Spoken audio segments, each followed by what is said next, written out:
Very good morning बच्चों and good to nice to see you all you again। चलिए बच्चों, आज हम रिवीजन में दो चैप्टर कवर करने वाले हैं, chapter number 1 and chapter number 11। ये दो चैप्टर हम आज कवर करेंगे क्योंकि अपने पास लिमिटेड टाइम है। चैप्टर 1 जिसका वेटेज है एग्जाम में 6% मिनिमम, चैप्टर 11 जिसका वेटेज है 10%। सो पुटिंग टुगेदर दोनों मिनिमम 15 मार्क्स का हमारे लिए कवरेज होता है। जैसा हमने प्लान किया है, अगर ऑडिट में हमें 60 प्लस अचीव करना है तो कुछ इजी चैप्टर जो है पहले उन्हें टारगेट करना होगा। सो चैप्टर 1 एंड 11 से हम इसकी शुरुआत कर रहे हैं, ठीक है। तो बच्चों, फॉर 15 मार्क्स कवरेज अगले 2 घंटे तक तन मन से मेरे साथ बने रहें। चलिए चैप्टर नंबर 1 की बात करते हैं बच्चों, nature, objective and scope of audit. मैंने पूरा नोट्स, मॉड्यूल, आरटीपी, एमटीपी सबको कवर करने की कोशिश की है ना। तो जहां जहां पर कुछ लगता है आपको फिर भी बताइए। सबसे पहले हम क्विकली थोड़ा सा कंसेप्ट, ऑडिट की डेफिनेशन हमने देखी। Sir audit is an independent examination, थोड़ा फास्ट चलूंगा बच्चों, ठीक है। Audit is an independent examination of financial information of entity whether profit oriented or not, irrespective of size, legal form, to express opinion. ये हमने audit की definition बचपन में पढ़ ली साहब।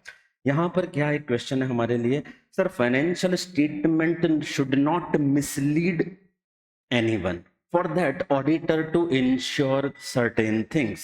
ऑडिटर किन चीजों को इंश्योर करे कि फाइनेंशियल स्टेटमेंट मिसलीडिंग ना हो। तो मिसलीडिंग ना हो इसके लिए हमें ये 5-6 चीजें देखना होगी। आसान आसान सी बातें। सर बुक्स ऑफ अकाउंट से फाइनेंशियल स्टेटमेंट मैच करने चाहिए। सर बुक्स ऑफ अकाउंट में जो एंट्रीज हैं उनका प्रॉपर एविडेंस या डॉक्यूमेंट होना चाहिए। Sir there should not be any omission of any transaction or asset liability for recording. Clear and unambiguous, sir financial statement clear होने चाहिए, अनएम्बिग्यूशियस होने चाहिए, यानी कि भ्रामक नहीं होने चाहिए। अमाउंट प्रॉपरली क्लासिफाई हो और डिस्क्लोजर अकॉर्डिंग टू AFRF होना चाहिए। ट्रू एंड फेयर प्रेजेंटेशन हो असेट लायबिलिटी और प्रॉफिट एंड लॉस का। तो बच्चों ये 6 पॉइंट, इसके लिए ये वाला क्वेश्चन मैंने यहाँ लिखा है, the person conducting audit should take care to ensure that financial statement would not mislead anybody. Explain stating clearly the meaning of audit. इस क्वेश्चन को आंसर करने के लिए हमने ये 2 स्लाइड बनाई। पहला ऑडिट की डेफिनेशन लिखेंगे, फिर लिखेंगे auditor to ensure that financial statement should not mislead by checking of all these aspect. Done बच्चों। चलो नेक्स्ट कंसेप्ट पर आते हैं। ऑब्जेक्टिव ऑफ ऑडिटर, कहने को बहुत आसान सी बात ऑब्जेक्टिव ऑफ ऑडिटर, पर इस पर बहुत सारे क्वेश्चन बने हुए हैं बच्चों। ऑब्जेक्टिव ऑफ ऑडिटर पर भी ये सीधा सीधा लिखना जैसा ही है, पर एक बार इसको ढंग से समझ लेते हैं। पहली चीज, इसका रेफरेंस है ऐसे 200, एज पर standard on auditing 200, auditor to obtain reasonable assurance whether financial statement are free from material misstatement due to fraud or error. Financial statement prepared in accordance with AFRF and to report on financial statement and communicate as per standard on auditing। ये auditor का objective है, auditor का objective है। जहां कहां दिया है sir, ऐसे 200 में। ऐसे 200 का नाम क्या है, ओवरऑल ऑब्जेक्टिव। तो जब भी ऑब्जेक्टिव ऑफ ऑडिटर की बात होगी मतलब ऐसे 200 की बात हो रही है बच्चों। अब एक और कंसेप्ट पढ़ते हैं sir, scope of audit. Scope of audit पर भी हमारे पास कुछ क्वेश्चन है। मैं सारी चीजें पढ़ाने के बाद आपके सामने ढेर सारे क्वेश्चन रखूंगा, फिर आप बोलोगे कि हाँ सर कंपाइलर हो गया, ठीक है। इतने सारे यहाँ पे हम क्वेश्चन देखेंगे। स्कोप ऑफ ऑडिट की बात करते हैं। 4 चीजें हमने यहाँ लिखी है कि सर ये तो कवर होंगी। क्या कवर होंगी? पहला, sir in audit the coverage of all aspect of entity. Sir audit के स्कोप में हमें वो सब चीज कवर करनी चाहिए। क्या चीज कवर करनी चाहिए sir? All aspect of entity. दूसरा, सर हमें देखना चाहिए reliability and sufficiency of financial information. In our scope of audit, we need to check whether the financial information is reliable and sufficient. Third, expression of opinion. ये तो objective में लिखा है तो हमारे स्कोप का पार्ट होगा कि हम लास्ट में ओपिनियन एक्सप्रेस करना है। Fourth, proper disclosure in financial statement. ये ऑडिट का स्कोप है व्हाइल वी डू चेकिंग। तो ये 4 चीजें हमने स्कोप में बोला। पहला सर सारे एस्पेक्ट कवर करना है। दूसरा sir financial information reliable sufficient होनी चाहिए। तीसरा सर ओपिनियन देंगे। चौथा सर फाइनेंशियल स्टेटमेंट में प्रॉपर डिस्क्लोजर प्रॉपर क्लासिफिकेशन होना चाहिए। दीज आर स्कोप के अंदर जो एस्पेक्ट इंक्लूड है कवर्ड है। सर स्कोप में क्या शामिल नहीं है? क्या ऐसी भी कुछ चीज है जो स्कोप में शामिल नहीं है? हाँ सर है। क्या क्या चीजें हैं? जैसे सर हम डॉक्यूमेंट की जेन्युइननेस चेक नहीं कर सकते, सर हम इन्वेस्टिगेशन नहीं करते हैं, हम गारंटी नहीं देते हैं। चलिए बात करते हैं what is not included in scope. बच्चों जहां जहां पर हमने लगाया हुआ है ना ये मेंटोस दिमाग की बत्ती जलाओ, ये थोड़ा याद रखने वाली बात है, इसको बिल्कुल नहीं छोड़ना है, ठीक है। So not included in scope, क्योंकि ऐसे ही क्वेश्चन आ रहे हैं। मैंने आपको पहले जब पढ़ाया तब भी बताया था, ऑडिट रिस्क में क्या शामिल नहीं है वो पूछते हैं, स्कोप में क्या शामिल नहीं है वो पूछ रहे हैं। So what is not included in scope? Sir authentication of documents, हम ऑथेंटिकेशन नहीं कर सकते। दूसरा प्रिपरेशन ऑफ फाइनेंशियल स्टेटमेंट, क्या ये मैं बनाऊंगा? नहीं सर, मैं तो ये चेक करता हूं। So preparation of financial statement not at all part of scope of audit. Duties outside the scope of auditor, sir हमारे स्कोप के बाहर की कुछ ड्यूटीज हैं, जैसे इन्वेस्टिगेशन की बात करें या डॉक्यूमेंट प्रिपरेशन की बात करें, ऐसी कोई भी चीज हमारे स्कोप में कवर ही नहीं होती। And fourth investigation. So these 4 things are not included in the scope of audit. तो हमने पहले पढ़ी 4 चीजें जो शामिल है, फिर 4 चीजें पढ़ी जो नहीं शामिल हैं। ठीक है क्या बच्चों, ये समझ में आया? तो ये दोनों क्वेश्चन को अच्छे से याद रखिए, बिल्कुल चिंता मत कीजिए, ये पीडीएफ आपको मिल जाएगी बच्चों। आप अच्छे से साथ में समझ लीजिए, जहां कुछ डाउट आता है तो 1 मिनट के लिए हम रुक जाएंगे।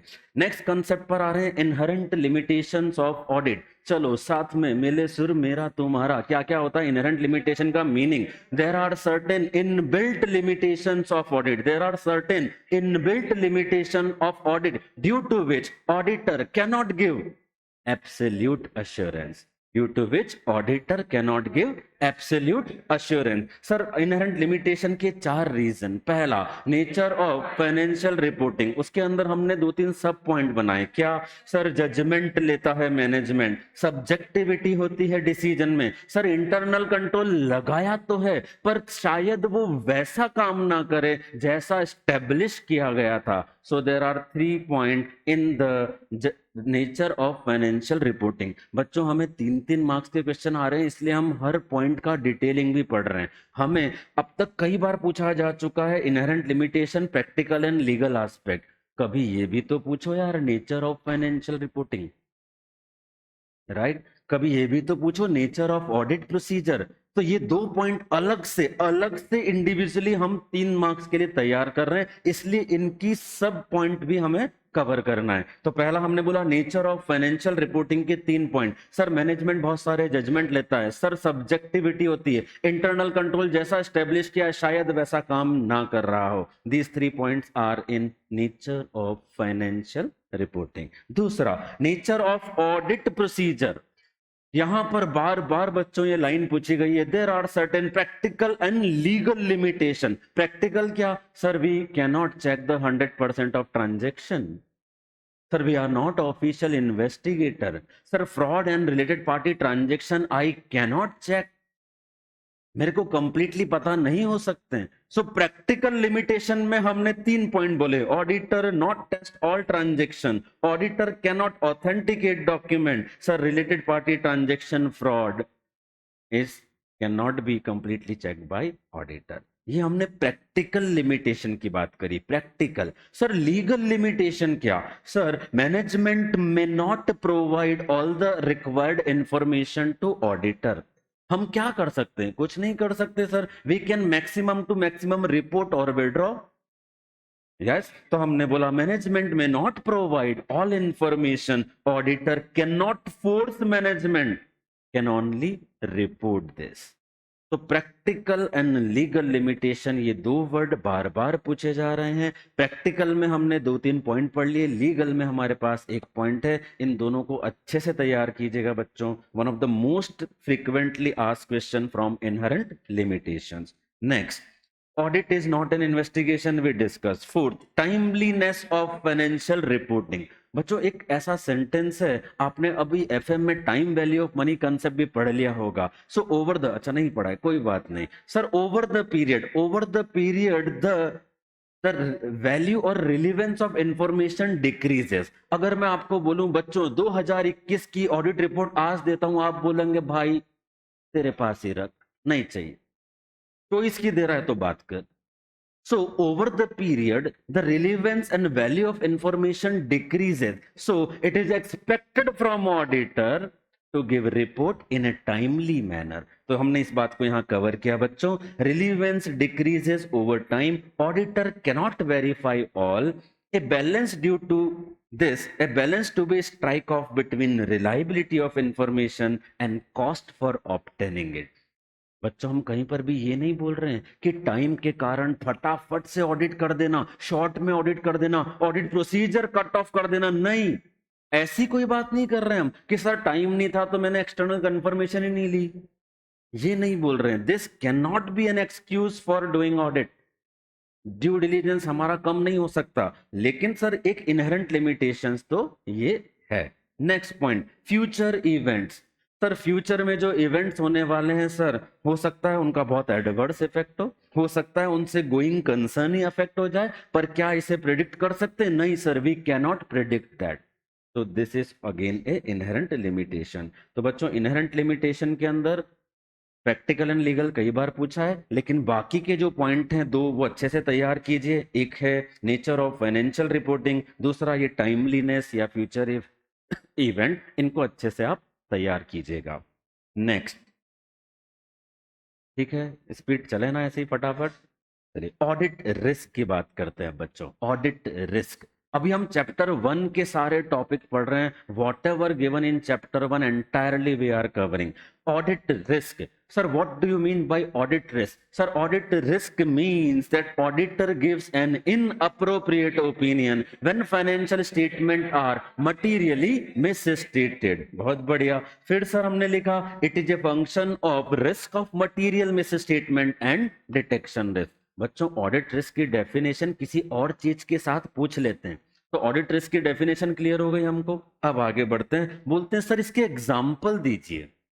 क्या एग्जाम्पल होंगे? हमने एक ही एग्जाम्पल को उल्टा सीधा दोनों तरह से कवर कर लिया. पहला हमने लिखा example, sir repair and maintenance expenses has been capitalized in the balance sheet and auditor unable to detect that misstatement. दूसरा एग्जाम्पल इसका उल्टा कर दिया, sir during the year one asset has been purchase but it is write off or charge to the P&L and auditor unable to detect that. When auditor unable to detect, then this is audit risk. Itself ये example नहीं है कि repair को capitalise कर दिया या capital item को P&L में डाल दिया. When auditor unable to detect it, then it become audit risk. क्योंकि audit risk क्या है? When auditor gives inappropriate opinion when financial statement are materially misstated. तो बच्चों एक क्वेश्चन और यहां से हमारा तैयार होता है, ऑडिट रिस्क क्या है, उसके एग्जाम्पल दीजिए. सर ऑडिट रिस्क क्या है, उसके कंपोनेंट समझाइए. क्या हमें याद है कंपोनेंट? हमारे पास दो कंपोनेंट है, risk of material misstatement और detection risk. Sir risk of material misstatement का मीनिंग क्या है? Chances that financial statement are materially misstated prior to audit. Prior to audit बहुत इंपॉर्टेंट. इसके दो कंपोनेंट, इनहेरेंट रिस्क और control risk. Inherent risk, chances that financial statement are materially misstated due to the nature of business, complexity, etc. without considering control. Without considering control, ये लिखना पड़ेगा. Sir control risk क्या है? Control risk, chances that financial statement are materially misstated due to the established control fail to detect, prevent or correct a misstatement on a timely manner. Correct है क्या बच्चों? ये ऐसा हमें ऑडिट रिस्क या इसके कंपोनेंट डिफाइन करना आ जाए. एक क्वेश्चन ये हो गया, ऑडिट रिस्क क्या है, उसके एग्जांपल हो गए. अब एक और एस्पेक्ट है यहाँ पे, sir what is not included in audit risk. Sir दो चीजें हमने पढ़ा कि ये दोनों चीजें ऑडिट रिस्क में शामिल नहीं होती. कौन कौन सी? पहला, business risk of auditor. Business risk of auditor, sir कोई फ्यूचर में जाके ऑडिटर पर लिटिगेशन कर दे, हम क्या करें? It is not audit risk. So business risk of auditor is not included in the audit risk. Second, sir, a scenario when auditor gives an inappropriate opinion. Auditor gives an opinion like that financial statement are materially misstated, but in fact they are not. This is also not part of audit risk. तो audit risk के ऊपर बच्चों मैंने आपसे 2-3 question discuss कर लिए. Audit risk क्या है, एग्जांपल बताइए. ऑडिट रिस्क क्या है, कंपोनेंट समझाइए. ऑडिट रिस्क क्या है और सर उसमें क्या शामिल नहीं होता है. क्लियर है बच्चों ये कंसेप्ट? चलें आगे. Next, advantages of audit. क्या सर ये भी पढ़ना पड़ेगा क्या? चलिए. Audited accounts provides high quality information, increased confidence of user, safeguard the intended shareholder, moral check on employees, useful for government tax authorities, may detect fraud and error, and deficiencies in internal control can be identified through audit. ये हमने पढ़ा advantages of audit. चलिए ये सब हमने पढ़ लिया. Now next concept is assurance. What do you mean by assurance? When an independent practitioner expresses a conclusion with respect to subject matter as per against a criteria in a written form. चलिए पढ़ लेते हैं. When an independent practitioner expresses a conclusion on behalf of a responsible party to enhance the degree of confidence of intended user for a subject matter against the criteria. बच्चों ये बहुत दिनों से नहीं आया एग्जाम में. Meaning of assurance and what are the essential component of assurance. चलिए ये है एसेंशियल और एलिमेंट ऑफ अश्योरेंस एंगेजमेंट. 5 चीजें पढ़ते हैं. पहला, sir it is a 3 party relationship, practitioner, responsible party and intended user. It is a 3 party relationship. Second, sir appropriate subject matter होना चाहिए. इसका मतलब क्या है सर? जैसे फाइनेंशियल स्टेटमेंट एक सब्जेक्ट मैटर होगा तभी तो उसका एश्योरेंस होगा. ठीक है. दूसरा, सुइटेबल क्राइटेरिया. जैसे सर हम एसेट्स की बात करेंगे, लॉ एंड रेगुलेशंस की बात करेंगे, अकाउंटिंग स्टैंडर्ड्स की बात करेंगे, एक सुइटेबल क्राइटेरिया के आधार पर चेक करेंगे. Then sufficient appropriate audit evidence जुटाएंगे और रिटन अश्योरेंस रिपोर्ट देंगे एक अप्रोप्रिएट फॉर्म में. So what do you mean by assurance? The element of assurance. एक ही बात, ये सारी चीजें हमने यहां पर लिख ली. फिर हमने पढ़ा था सर अश्योरेंस के, हमने वैरायटी पढ़ी. सर 3 तरह के हमने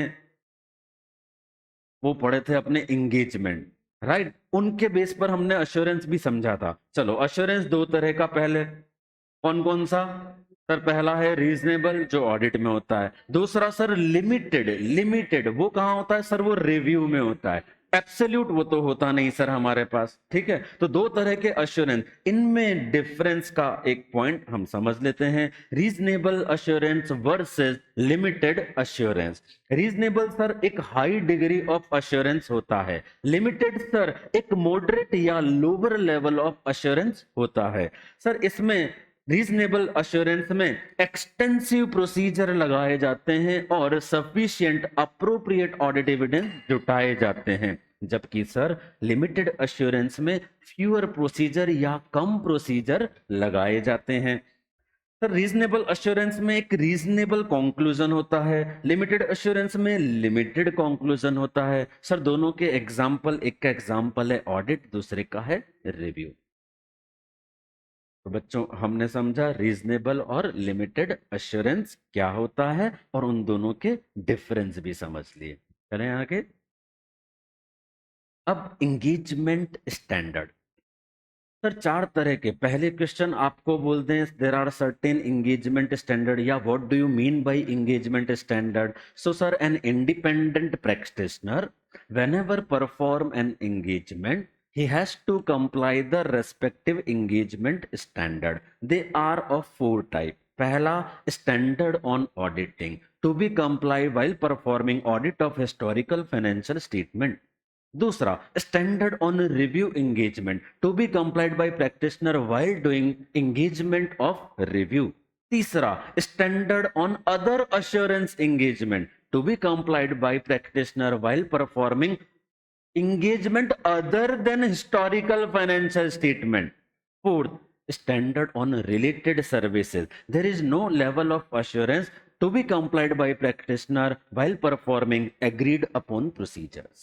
ये चार तरह के एंगेजमेंट हैं जिनको चारों को मिलाकर हम एक टर्मिनोलॉजी यूज करते हैं, एंगेजमेंट स्टैंडर्ड। तो एंगेजमेंट स्टैंडर्ड लिखना है तो चारों लिखने। यहां से एक क्वेश्चन जो बन सकता है, सर एंगेजमेंट स्टैंडर्ड के जो टाइप हैं इनमें से कोई दो पूछें और बोले इनके एग्जाम्पल भी बताइए, इनके एग्जाम्पल बताइए। तो ऐसे इसके एग्जाम्पल लिखने में तो कोई प्रॉब्लम नहीं, पूरा पेज लिख देंगे आप, बहुत सारे पढ़ लिए हमने।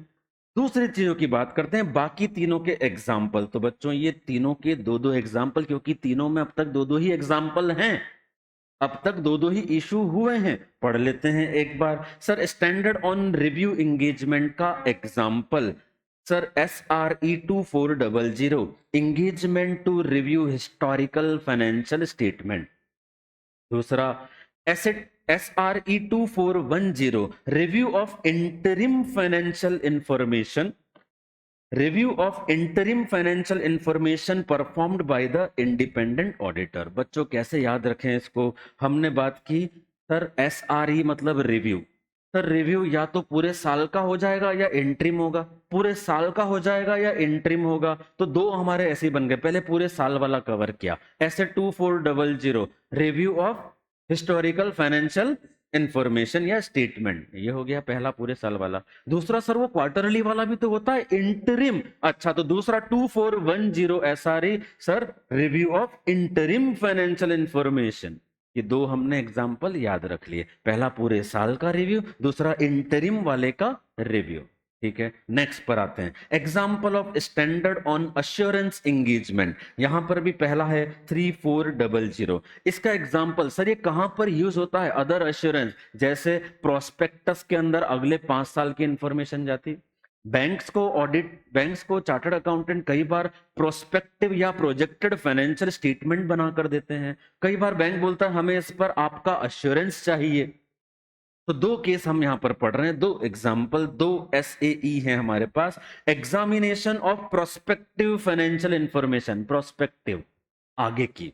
दूसरा sir report on compilation of information of financial information into prospectus. तो ये दो इसके एग्जाम्पल हो गए। प्रोस्पेक्टस जब कोई कंपनी इश्यू करती है, अगले 5 साल के प्रोजेक्टेड फाइनेंशियल स्टेटमेंट देना होते हैं, वहां पर ऑडिटर ये यूज करेगा। तो SAE के एग्जाम्पल हो गए।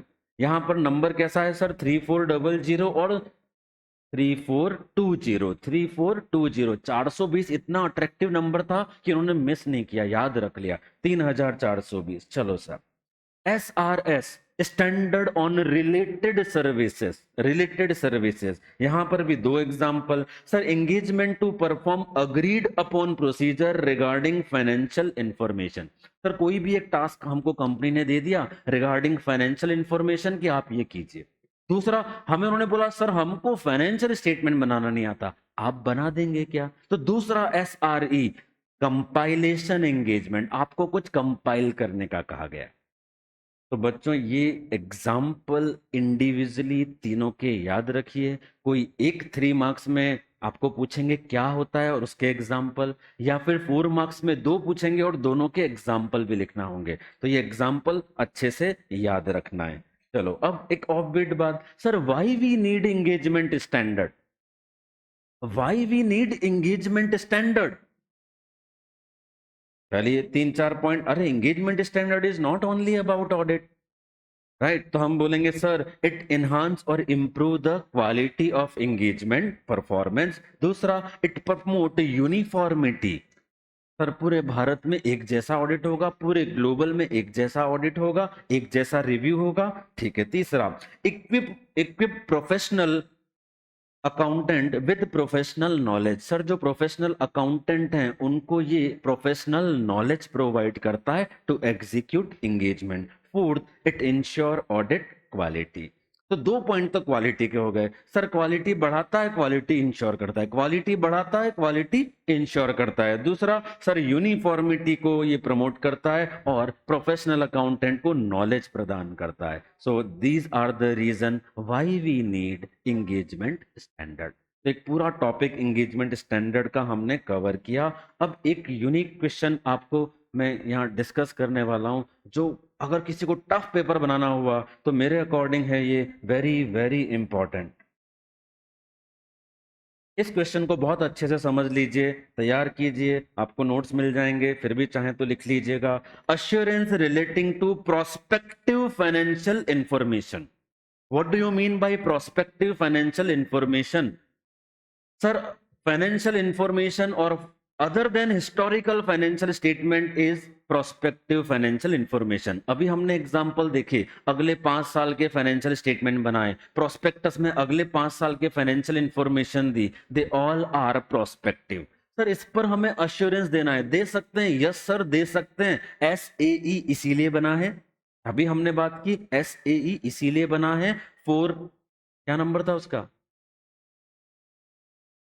3400 3420 3400 ये रहा बच्चों, ठीक है। सो अब इसके ऊपर हम हमें हमें इतना सारा डिस्कशन दिया है मॉड्यूल में कि मैंने इसको यहाँ पर कवर किया है। ऑफ बीट क्वेश्चन हो सकता है। एक बार ये 5-6 पॉइंट समझते हैं कि क्या लिखना है। पहला, sir based on the assumption, अगर हमें अश्योरेंस देना है प्रोस्पेक्टिव फाइनेंशियल इंफॉर्मेशन पर, देन सर ये कैसे बनते हैं पहले उसकी बात कर रहे हैं। So prospective financial information prepared based on assumption that may occur future के लिए तो यही बोलेंगे, that may occur in the future, ठीक है। Sir they are related to future events, ठीक है। इन assurance report of such prospective financial information, practitioner obtain sufficient appropriate audit evidence that assumptions on which they prepared are not unreasonable। मतलब हम क्या checking करेंगे sir इसमें? Sir हम इस बारे में एविडेंस जुटाएंगे कि जो assumptions जिनके आधार पर इन्हें बनाया गया है, दे आर नॉट अनरीजनेबल, वो अनरीजनेबल नहीं है। Next, prospective financial information properly prepared based on assumption and material assumptions are disclosed। हम दूसरी चीज क्या देखेंगे कि ये जो assumptions हैं इनके आधार पर उन्हें सही से बनाया है और इन assumptions को disclose भी किया है। Last point, sir auditor cannot give opinion on such financial. क्या ओपिनियन दे सकते हैं? नहीं, ओपिनियन तो ऑडिट में होता है। सर ओपिनियन नहीं दे सकते, फिर क्या देंगे? सर हम हमारी रिपोर्ट देंगे और वो रिपोर्ट भी इस तरह से देंगे। Therefore in such engagement practitioners provide a report assuring that nothing comes to his attention to suggest that assumptions used are not provide a reasonable basis for projection। हमारी रिपोर्ट में हम क्या कंक्लूड करेंगे कि सर हमें ऐसा कुछ हमारी नॉलेज में अटेंशन में नहीं आया है, हमें ऐसा कुछ नहीं मिला है जो ये बताए कि सर ये जो अजम्पशंस हैं ये रीजनेबल नहीं है फॉर प्रिपेयरिंग प्रोजेक्शन।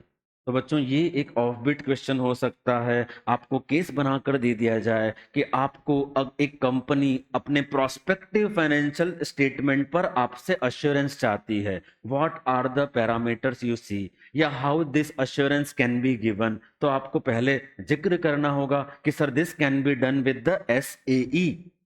फिर आप ये 4-5 पॉइंट लिखेंगे। क्या आप वापस से बात कर रहे हैं? पहला, सर प्रोस्पेक्टिव फाइनेंशियल स्टेटमेंट जो हैं वो फ्यूचर अजम्पशंस के आधार पर बनाए जाते हैं, फ्यूचर इवेंट्स के लिए होते हैं, इसलिए ऑडिटर इसके ऊपर ओपिनियन नहीं दे सकता है। ऑडिटर क्या करेगा? सर वो अजम्पशन जिनके आधार पर इन्हें बनाया गया है उनकी रीजनेबलनेस के बारे में एविडेंस जुटाएगा, उनकी रीजनेबलनेस के बारे में एविडेंस जुटाएगा। और लास्ट में ओपिनियन कैसे देंगे? We will give assurance, opinion नहीं, sorry, we will not give opinion, we will give assurance in our report that nothing comes to our attention which gives this basis, which gives this conclusion that these assumptions are not reasonable। Clear हुआ बच्चों ये वाला point? तो इसे अच्छे से तैयार कीजिएगा। एक यूनिक क्वेश्चन ये यहाँ पर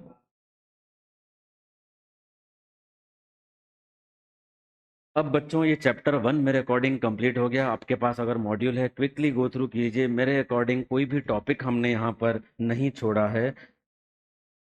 we complete exhaustively from module as well as our notes. सारी चीजें यहाँ पर कवर हो गई हैं। जितने भी टॉपिक्स हैं हमारे वो सब हमने कवर कर लिए हैं। तो अब हम बढ़ेंगे question and answer from relevant topics. ठीक है, चलिए question number 1। CAN is the auditor of SR Limited. The auditor expressed his opinion on the financial statement without ascertaining as to whether the financial statement as a whole were free from material misstatements or not. In your opinion, whether CAN has complied with objectives of audit considering the applicability of relevant essays. तो बच्चों May 22 का एक question, यहां पर auditor ने क्या किया sir, opinion दे दी, लेकिन उन्होंने क्या नहीं लिया sir, financial statement without ascertaining this fact कि क्या financial statement material miss statement से फ्री है। सर ऐसा कौन बोलता है कि ये चेक करना है, हमें ऐसा एविडेंस जुटाना है। सर अभी पढ़ा ऐसे 200 में ऑडिटर का ऑब्जेक्टिव, तो हम ऐसे 200 कोट करेंगे, बोलेंगे sir it is objective of auditor that auditor to obtain reasonable assurance that financial statement are free from material misstatement due to fraud और एरर। सर एज पर ऐसे 200 this is the objective of auditor in the given case of CAN auditor of SR Limited has not complied this objective। ऐसा आपको बोलना पड़ेगा। ये हुआ हमारा पहला क्वेश्चन। एक ट्रू एंड फॉल्स का छोटा सा क्वेश्चन लिखा है। In the context of related parties the potential effect of inherent limitation on the auditor's ability to detect material misstatement are greater. True. Related party के respect में हमारी inherent limitation सच में होती है, ज्यादा होती है। ये ऐसा हम ऐसे 550 में भी पढ़ चुके हैं। May 23 का क्वेश्चन पढ़ते हैं बच्चों। You are appointed as an auditor of Gamma Limited. You are appointed as an auditor of Gamma Limited. Your audit assistant wants to understand the meaning of audit risk. Explain him the meaning of audit risk with example. Also guide as to what is not included in audit risk. गागर में सागर साहब सब पूछ डाला है उन्होंने। 4 mark के question में पहले चाहते हैं ऑडिट रिस्क क्या है, फिर बोलते हैं सर उसके एग्जाम्पल बताइए, फिर आपको पूछते हैं इसमें क्या शामिल नहीं होगा ये भी बताइए। 4 मार्क्स में ये क्वेश्चन क्या हम कर पाएंगे? यस। नेक्स्ट आते हैं बच्चों RTP. Mister Z auditor of the company different and capable limited for the financial year 22-23 explained to audit team members about the objective of independent auditor in accordance with the relevant standard on auditing. Explain those objective. किसका objective पूछा है बच्चों? किसका objective पूछा है? Objective of auditor. मतलब कौन सा ऐसे पूछा है? फिर से ऐसे 200 पूछा है। जो अभी हमने बात की थी वही ऐसे 200 से objective of auditor is this, वो सारी चीज लिखना है। डायरेक्ट क्वेश्चन पूछा है बच्चों आरटीपी के अंदर ही। नेक्स्ट थर्ड का A, there are practical and legal limitations on the auditor's ability to obtain audit evidence. Explain with example. Yes sir, there are certain inherent limitations like nature of audit procedure in which practical and legal limitations that auditor to obtain reasonable assurance. Sir क्या practical और legal है? Practical बताया sir, auditor is not checking all the transaction. दूसरा sir, auditor is not a official investigator. Sir there is a limitation that auditor can not detect all fraud and misstatement relating to related parties. Sir legal limitation क्या है? Sir legal limitation that management में not provide all the information used for preparation of financial statement. Auditor can not force management, auditor can maximum to maximum report such fact. These are the practical and legal limitation बच्चों। Next, in case of certain subject matters, limitation on the auditor's ability to detect material misstatement are particularly significant. Discuss those subject matter। बच्चों inherent limitation में जो other point हैं वो सारे लिखने हैं, जैसे related party, future event, fraud, going concern, इन सब के बारे में हमें यहां पर बात करनी चाहिए कि सर इन सब को लेकर auditor can not obtain evidence reliably. Next पढ़िए बच्चों, नवंबर 22 आरटीपी का question, the auditor can not be expected. अच्छा, ये अभी हमने देखा नहीं, प्रोफेशनल स्केप्टिसिज्म, अभी थोड़ी नेक्स्ट टॉपिक के बाद उसको ले लेते हैं बच्चों। चलो ये पढ़िए, RTP May 24, M Motors Limited is a leading Indian automobile manufacturer with many offering across commercial passenger and electric vehicle. The company is pioneering India's electric vehicle transition and enjoy considerable advantage in one of the fastest growing automotive market. ऐसा लग रहा है जैसे हमें company के share खरीदने के लिए कहा जा रहा है। Right, next, GRN Associate have been appointed as its statutory auditor for the financial year 22-23. J&K are newly appointed audit assistants in the firm and are part of engagement team constituted for the purpose of audit of M Motors Limited. However, they are confused about what such an audit tends to achieve. They perceive audit as a guarantee against possible error or fraud in financial statements. Do you agree with the perception of both the assistants? In this context, outline objective of an independent audit conducted in accordance with essays. बराबर है, देख पाएंगे कितनी सारी रामायण लिखी। अगर ये दोनों चुन्नू मुन्नू जे और के हमसे पढ़े होते तो कंफ्यूज ही नहीं होते। बराबर, चलो साहब आगे बढ़ते हैं। Question number 2, standard on auditing apply in audit of historical financial information, whereas standard on review engagement apply in review of historical financial information. Explain in detail giving example. कुछ नहीं छोड़ा है अपन ने, सब कवर है, ये लिख पाएंगे हम। यस, पहले दोनों को समझाना है कौन सा किधर लगता है, क्वेश्चन में ही बोला है, क्वेश्चन में ही बताया कौन सी चीज किधर लगती है। मेन चीज यहां पर है कि एग्जाम्पल लिखना है दोनों के। एग्जाम्पल याद करते हैं, हमने थोड़ा याद रखने की कोशिश की थी। जैसे सर पहला बोला है audit of historical financial information, SAs के एग्जाम्पल कितने चाहिए, बोलो कितने चाहिए सर। ऐसे 500 ऑडिट एविडेंस, ऐसे 501 audit specific consideration for specific items, sir ऐसे 505 एक्सटर्नल कंफर्मेशन, सर ऐसे 510 initial checking audit of opening balances. Sir ये लो एग्जांपल 4 लिख दिए। दूसरा किसके पूछे हैं सर, रिव्यू एंगेजमेंट के एग्जांपल पूछे। रिव्यू सर 2 जगह होता है, अभी याद किया था सर, ये टेबल में ऑडिट के बाद सबसे पहला वाला है, चॉइस से शुरू होता है, SRE 2400 review of historical financial information पूरे साल वाला। दूसरा 2410 ये इंटरिम वाला, sir engagement relating to interim review of interim financial statement या इंफॉर्मेशन। हो गए क्या एग्जाम्पल के साथ कंप्लीट। दूसरा सेकंड का ए बच्चों ये पढ़िए, professional integrity and independence are considered essential characteristics of all the professions. There are two interlinked perspective of independence. अभी नहीं पढ़ा है, चैप्टर 11 में अभी पढ़ रहे हैं बच्चों, चलो अभी पढ़ रहे हैं, ये भी इंडिपेंडेंस का। चलिए तो बच्चों चैप्टर नंबर 1 और 6 मार्क्स हमने पूरा कवर किया, एग्जॉस्टिवली कवर किया। मेरे अकॉर्डिंग इसमें कुछ नहीं बचा बच्चों, पर ये इतना बेसिक क्वेश्चन इस चैप्टर में से आ रहे हैं। कुछ ऑफ बीट टफ क्वेश्चन जो बन सकते हैं वो मैंने आपको डिस्कस किया, प्रोस्पेक्टिव फाइनेंशियल स्टेटमेंट वाला, उसे कभी नहीं छोड़ना, अच्छे से तैयार करना बच्चों। तो let's move to chapter 11, ethics and terms of engagement. चलें आगे, comfortable. Ethics and terms of engagement, sir ये एकमात्र चैप्टर जो एथिक्स की बात करता है, जिसके ऊपर हमारा सब्जेक्ट का नाम है audit and ethics.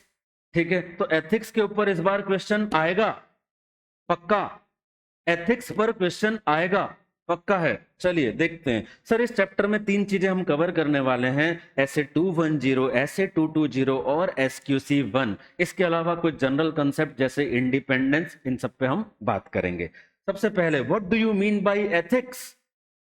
Sir they are moral principle for governing attitude of a person in a given situation.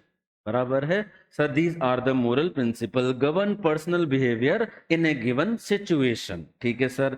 To approaches, very very very important. मैं बोल रहा हूं बच्चों ये क्वेश्चन आएगा, what do you mean by ethics and what are the two approaches of ethics, ये question आएगा। चलिए, टू अप्रोचेस क्या है? पहला प्रिंसिपल बेस, दूसरा है रूल बेस। प्रिंसिपल बेस में हमने 2-3 पॉइंट लिखे। पहला ये एसी जो लिखा है अकाउंटेंट है, अकाउंट नहीं है ना। So accountant to apply his professional judgement in all situation, right. यहां पर मेन बात क्या है सर? यहां मेन बात है कि in this approach compliance with spirit of ethics. यहां पर स्पिरिट ऑफ एथिक्स है, स्पिरिट भावना उसे कंप्लाई करने की है। So compliance with spirit of ethics. In this approach, it is based on the knowledge, experience, and training of professional accountant. Sir, here accountant has to apply professional judgment in every situation to reach conclusion. तो बच्चों ये 3-4 point अलग से अच्छे से याद रखना है। हमने पहले बोला एथिक्स क्या होता है सर? एथिक्स आर क्या है? Ethics are moral principle which governs personal behavior in the given circumstances or situation. There are two approaches, one is rule based, one is principle based. Principle based में हमने बोला sir here the spirit is to comply the principle, spirit is to comply with the ethics. ये हमारा main point इसके अंदर। फिर sir हम क्या करते हैं इसमें? सर हर सिचुएशन में प्रोफेशनल जजमेंट लिया जाता है। सर वो प्रोफेशनल जजमेंट जो होता है, हमें प्रोफेशनल जजमेंट क्या होता है पता है? Based on training, knowledge and experience. उसी पॉइंट को इधर चिपका दिया। Sir these judgement are taken on the basis of knowledge, experience and training. ये हो गया बच्चों हमारा प्रिंसिपल बेस। अब आते हैं रूल बेस में। The rule base is strictly followed the clearly established rule. यहां पर डिफरेंस क्या है sir? spirit of ethics is overlooked. हम यहां स्पिरिट की बात ही नहीं कर रहे हैं, जो बोला वो करो, जो लिख दिया वो फॉलो करो। So the rule based approach is strictly follow the clearly established rule.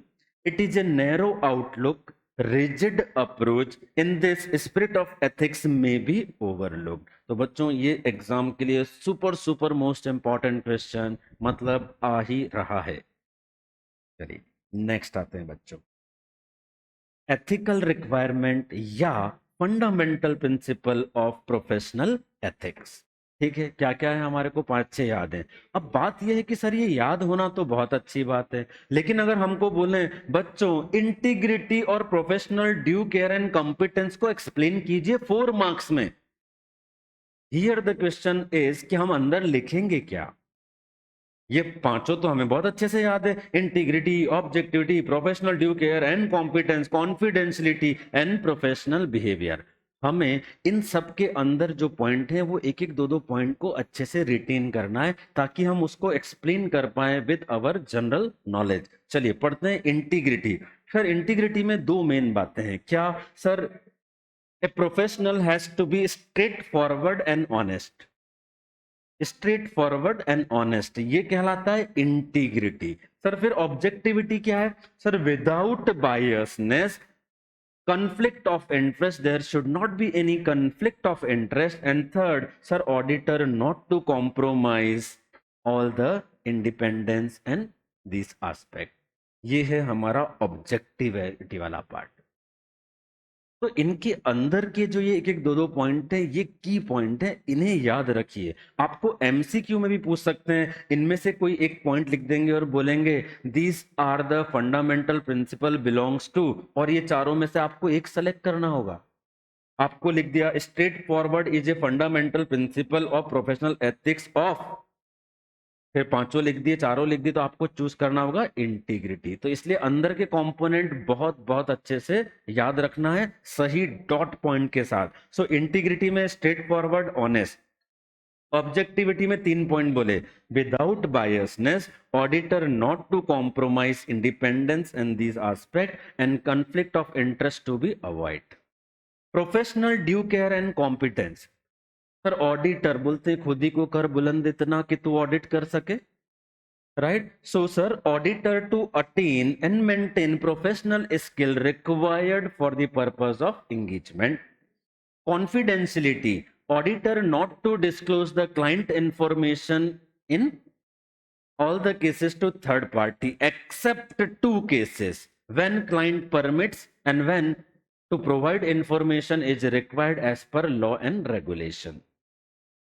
Professional behaviour, इसमें भी 3.2 पॉइंट। पहला, comply with relevant law rules and regulation and not knowingly engage in any employment. Full time employment में कहीं हो तो फिर practice थोड़ी कर सकते हैं, राइट? ऐसा हमारे कोड ऑफ एथिक्स में भी लिखा है। तो बच्चों ये पांचों पॉइंट के अंदर की डिटेलिंग को अच्छे से तैयार कीजिएगा। ये पांचों में तो मुझे बहुत भरोसा है कि हमें अच्छे से याद है। Integrity, objectivity, professional due care and competence, confidentiality and professional behaviour. लेकिन इनके अंदर के जो पॉइंट हैं उनको बहुत अच्छे से साथ साथ ही कवर करते जाना है। चलिए, डन यहां तक। Next, concept of independence. Independence, तो बार बार एक लाइन दी जाती है, sir concept of independence has two interlinked concept, ऐसा कहा जाता है। हम वो पढ़ेंगे। कंसेप्ट ऑफ इंडिपेंडेंस क्या है sir? Concept of independence, independence is a state of mind, independence is a state of mind, ठीक है। It has, yes, it has two interlinked concept. क्या क्या है? पहला, independence of mind as well as independence of appearance, ठीक है। तो sir independence का मीनिंग बताया, माइंड और पर्सनल कैरेक्टर, फिर दो पर्सपेक्टिव बता दिए। ये बार बार दोनों पर्सपेक्टिव एक्सप्लेन करना एग्जाम में पूछे जाते हैं, दोनों को पढ़ लेते हैं बच्चों। Independence of mind, opinion without any influence, auditor to comply, integrity, auditor to maintain professional behavior, auditor to do audit with professional skepticism। अच्छा, तो इंडिपेंडेंस ऑफ माइंड में ये भी लिखना है। हाँ,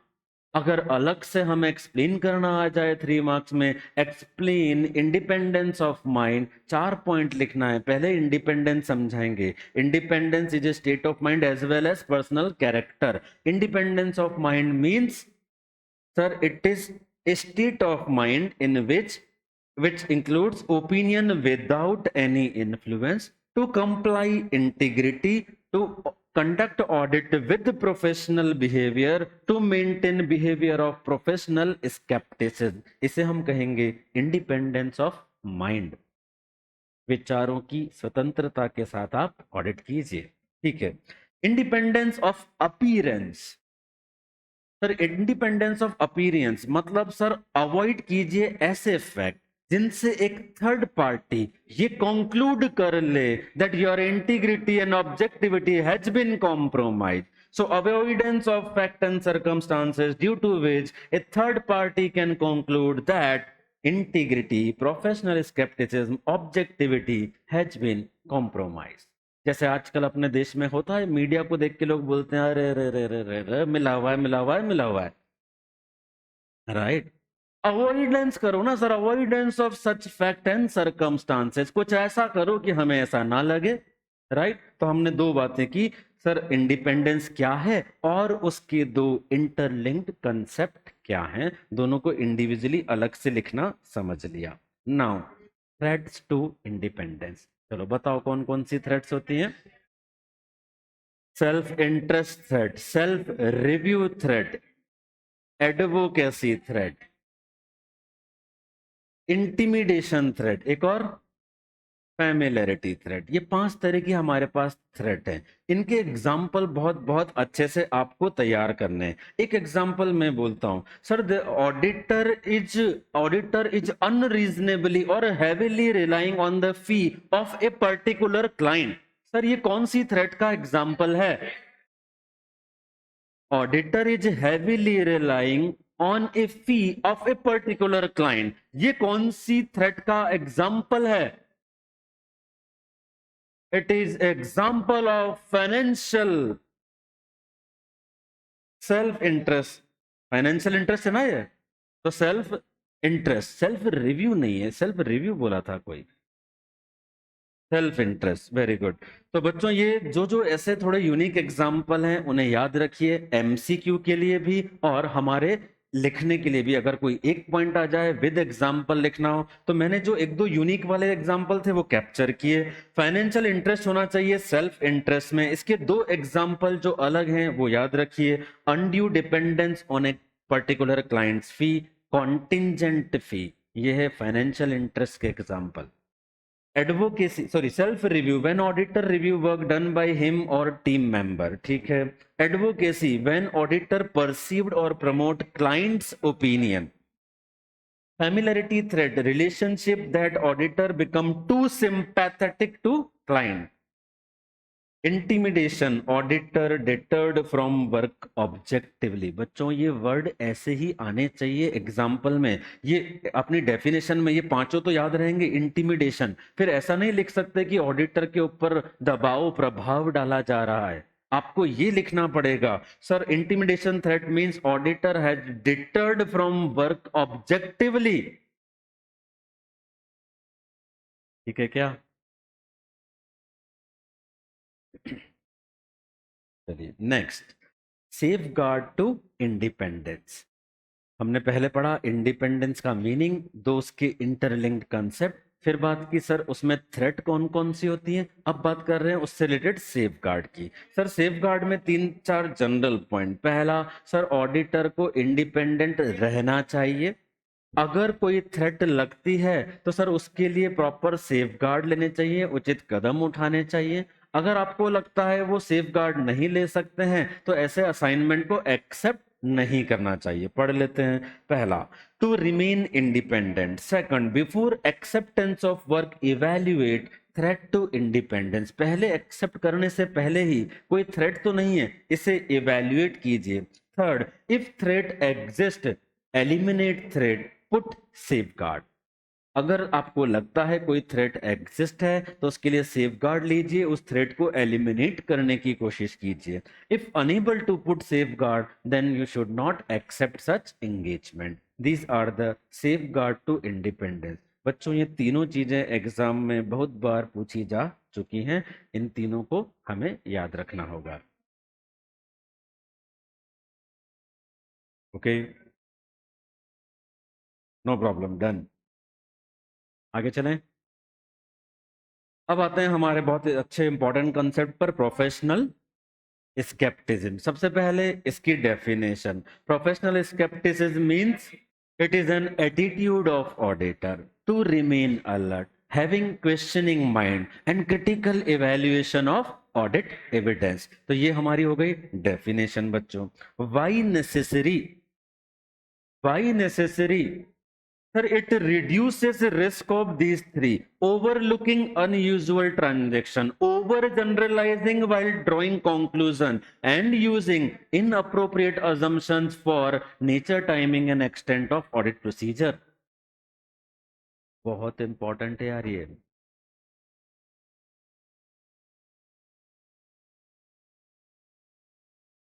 प्रोफेशनल स्केप्टिसिज्म में दो ही चीजें बताई है, दोनों के ऊपर क्वेश्चन है अपने पास, अभी आपको दिखाऊंगा, प्रीवियस एग्जाम के भी और बहुत बार पूछे गए हैं। तो बच्चों पहला प्रोफेशनल स्केप्टिसिज्म क्या है। अब हमने बात की sir what it, why it is necessary, what are the benefit, what risk it reduces, सब एक ही बात। तीन चीजें हमने यहां पर कवर की। पहला sir it reduces the risk of overlooking the unusual transaction. दूसरा, it reduces the risk of over generalising while drawing conclusion. तीसरा, it reduces the risk of inappropriate assumption while deciding NTE of audit procedure. ये तीन हमारे हो गए benefit, क्या risk reduce होगी या क्यों ये जरूरी है।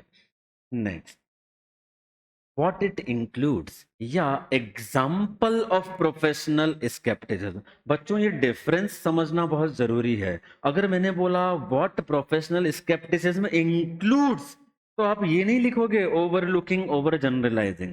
इसीलिए मैंने जितनी भी तरह से क्वेश्चन पूछा है वो सब यहां पर कैप्चर किया है। एग्जाम्पल पूछे तो ये है sir, what professional scepticism includes पूछे तो भी ये है। तो ये चार चीजें हम पढ़ रहे हैं। पहला, Sir, professional skepticism includes that audit evidence contradict with other audit evidence. Sir, it includes information bring question about reliability of documents. It also includes indication of possible fraud. It includes circumstances suggest additional audit procedures to be applied.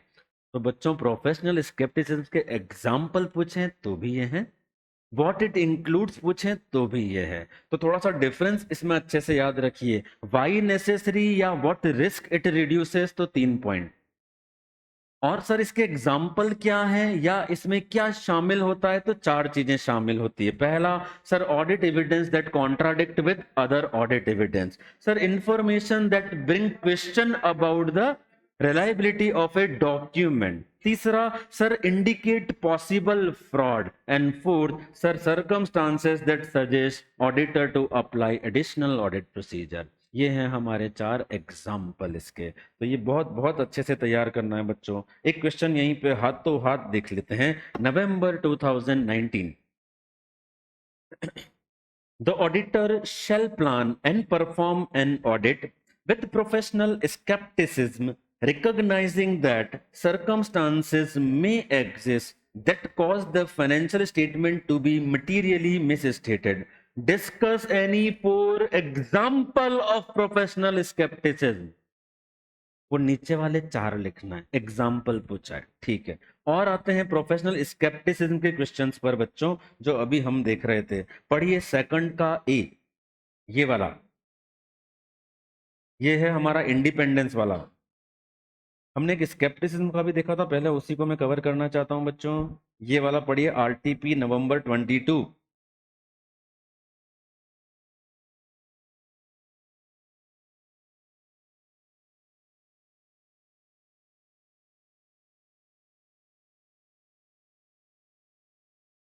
ये तो कुछ अलग बात लिखी लग रही है sir.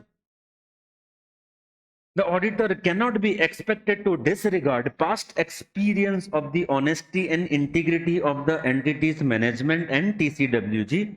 Nevertheless, I believe that management and TCWG are honest and have integrity does not relieve auditor of need to maintain professional skepticism. Explain. क्या लिखेंगे, क्या लिखेंगे, इसमें क्या लिखेंगे सर? जब कुछ नहीं आता है तो जो आता है वो सब लिखेंगे।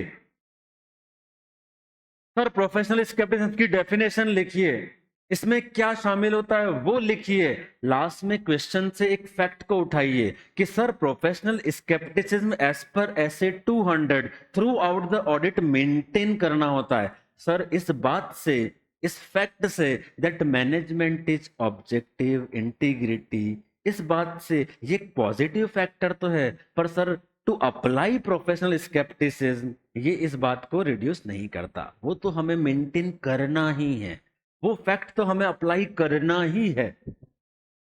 क्या प्रोफेशनल स्केप्टिसिज्म ऐसा बोलता है जाते ही बोलो दया कुछ तो गड़बड़ है? नहीं। Prima facie, we consider that financial statement are true and correct. Prima facie we consider management is objective and integrity. ये हम मान के चलते हैं, पर सर स्केप्टिसिज्म के साथ ऑडिट करते हैं ताकि ऐसी कोई चीज हो तो पता चले। तो इस पॉइंट के अंदर आपको प्रोफेशनल स्केप्टिसिज्म एक्सप्लेन करना है। ऐसे 200 का वो मेन पॉइंट जो कहता है sir auditor to maintain behaviour of professional scepticism throughout the period under audit, इस फैक्ट को मेंशन करना है। ठीक है बच्चों, ये चलो इंडिपेंडेंस वाले 2 क्वेश्चन पढ़ लेते हैं। सेकंड का ए और बी पढ़िए।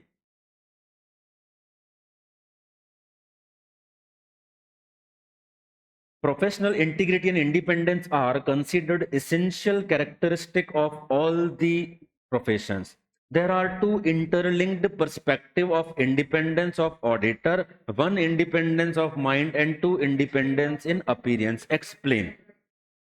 उन्होंने इतनी हेल्प कर दी, किस कोई ये पढ़ के नहीं गया हो तो कौन से 2 हैं बता दिए। ऑल्दो उन्हें बोलना था कि ये पढ़ के नहीं आए हो तो बाबा आगे जाओ, पर उन्होंने बोला नहीं चलो लेट्स ट्राई, तो 2 कौन से हैं वो बता दिए। अब बोल रहे इनको एक्सप्लेन करो।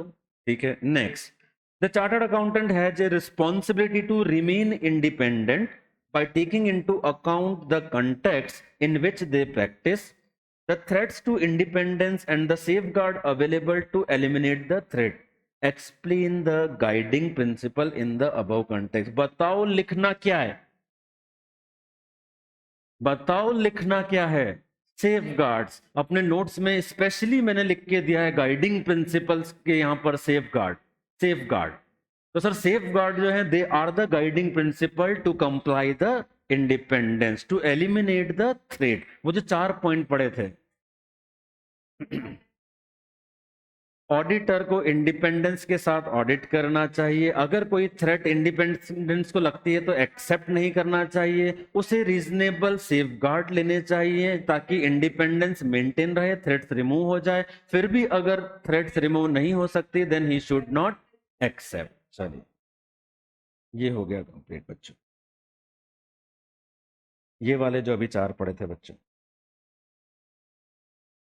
Now we are coming to essay 210, agreeing the terms of audit engagement। तो ऐसा सुपर फास्ट पढ़ने में मजा आ रहा है कि कुछ रुकना है? चलिए, तो essay 210, agreeing the terms of audit engagement। ऐसे 210 200 पढ़ लिया था, अब 210 सर ये चैप्टर 11 में दिया है। सबसे पहले ऐसे 210 में हमें 2 ऑब्जेक्टिव बताए गए हैं। whether the precondition exists and there has to be a common understanding between the auditor and auditee, both should be on same page। Precondition क्या है सर? प्रीकंडीशन का मीनिंग, पहला important question from essay 210, what do you mean by preconditions for audit?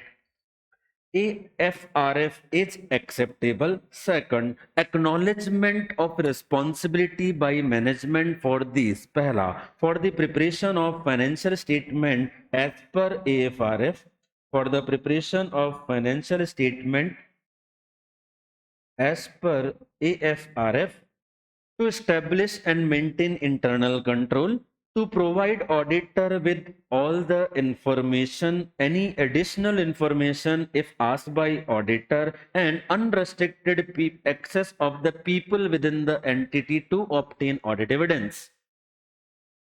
ये है precondition. If the pre conditions are not exist, क्या करना चाहिए? We should not accept the engagement. याद आ रहा है क्या? ये उन दिनों की बात है जब हमने पढ़ा था एक बार, ठीक है। चलिए, तो प्री कंडीशन का मीनिंग पढ़ लिया। अब यहां से एक थोड़ा डिफरेंट क्वेश्चन, इंगेजमेंट लेटर के बारे में। सर इंगेजमेंट लेटर के अंदर क्या क्या असेंशियल चीजें हैं जो होनी ही चाहिए? The basic elements of engagement letter. Sir क्या फायदा है इंगेजमेंट लेटर का? It reduces the possibility of misunderstanding, it reduces possibility of misunderstanding between auditor and management of the company. अब ये 5 बेसिक मेन एलिमेंट्स, पहला objective and scope of audit of financial statement, दूसरा responsibility of auditor, तीसरा responsibility of management, fourth identification of AFRF, and fifth expected form of audit report and effect that it may differ in the circumstances. ये 5 चीजें essential component हैं एक engagement letter के। Sir audit fees भी तो essential है, हाँ वो भी एसेंशियल है, पर अभी हम बात कर रहे हैं फंडामेंटल चीजों की। जी यस, ये सब आप लिख सकते हैं, ट्रू ट्रू। अब एक बहुत इंपॉर्टेंट कंसेप्ट यहां पर बात कर रहा हूं बच्चों, क्या एंगेजमेंट लेटर बनाना या एंगेजमेंट लेटर देना जरूरी है, कंपलसरी है? तो यहां एक सिचुएशन को हमने एक्सेप्शन बोला है, अब वो बात कर रहे हैं। If law and regulation prescribe in sufficient detail the terms of engagement, the auditor need not record them in a written agreement except जब मैनेजमेंट, अरे भाई हनुमान जी के पास शक्तियां थी, उन्हें नहीं पता था, हनुमान जी को याद दिलाया, तब ऐसा ही यहां पर भी है। अरे मैनेजमेंट ने कंपनी बना ली कंपनीज एक्ट में, पर उन्हें ही नहीं पता कि कंपनीज एक्ट में ऑडिट और ऑडिटर के बारे में क्या लिखा है। तो हमने बोला कि sir if law and regulation prescribed in sufficient details the terms of engagement, auditor need not to record them in an engagement letter except for the fact that such law and regulation applies and management acknowledge and understand its responsibility।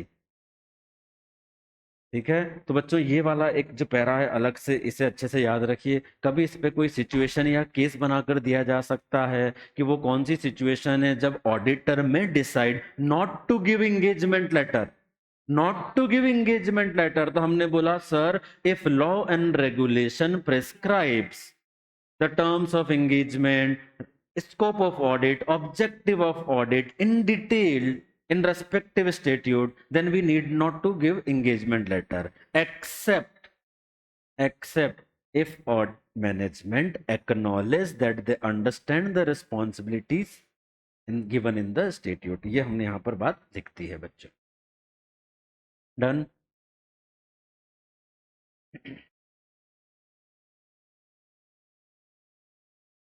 चलिए, if precondition for an audit are not present, हमने बोला not to accept. Limitation on scope prior to acceptance, हमने chart बना बना के पढ़ा था बच्चों, आपको याद होगा चार्ट बना बना के पढ़ा था।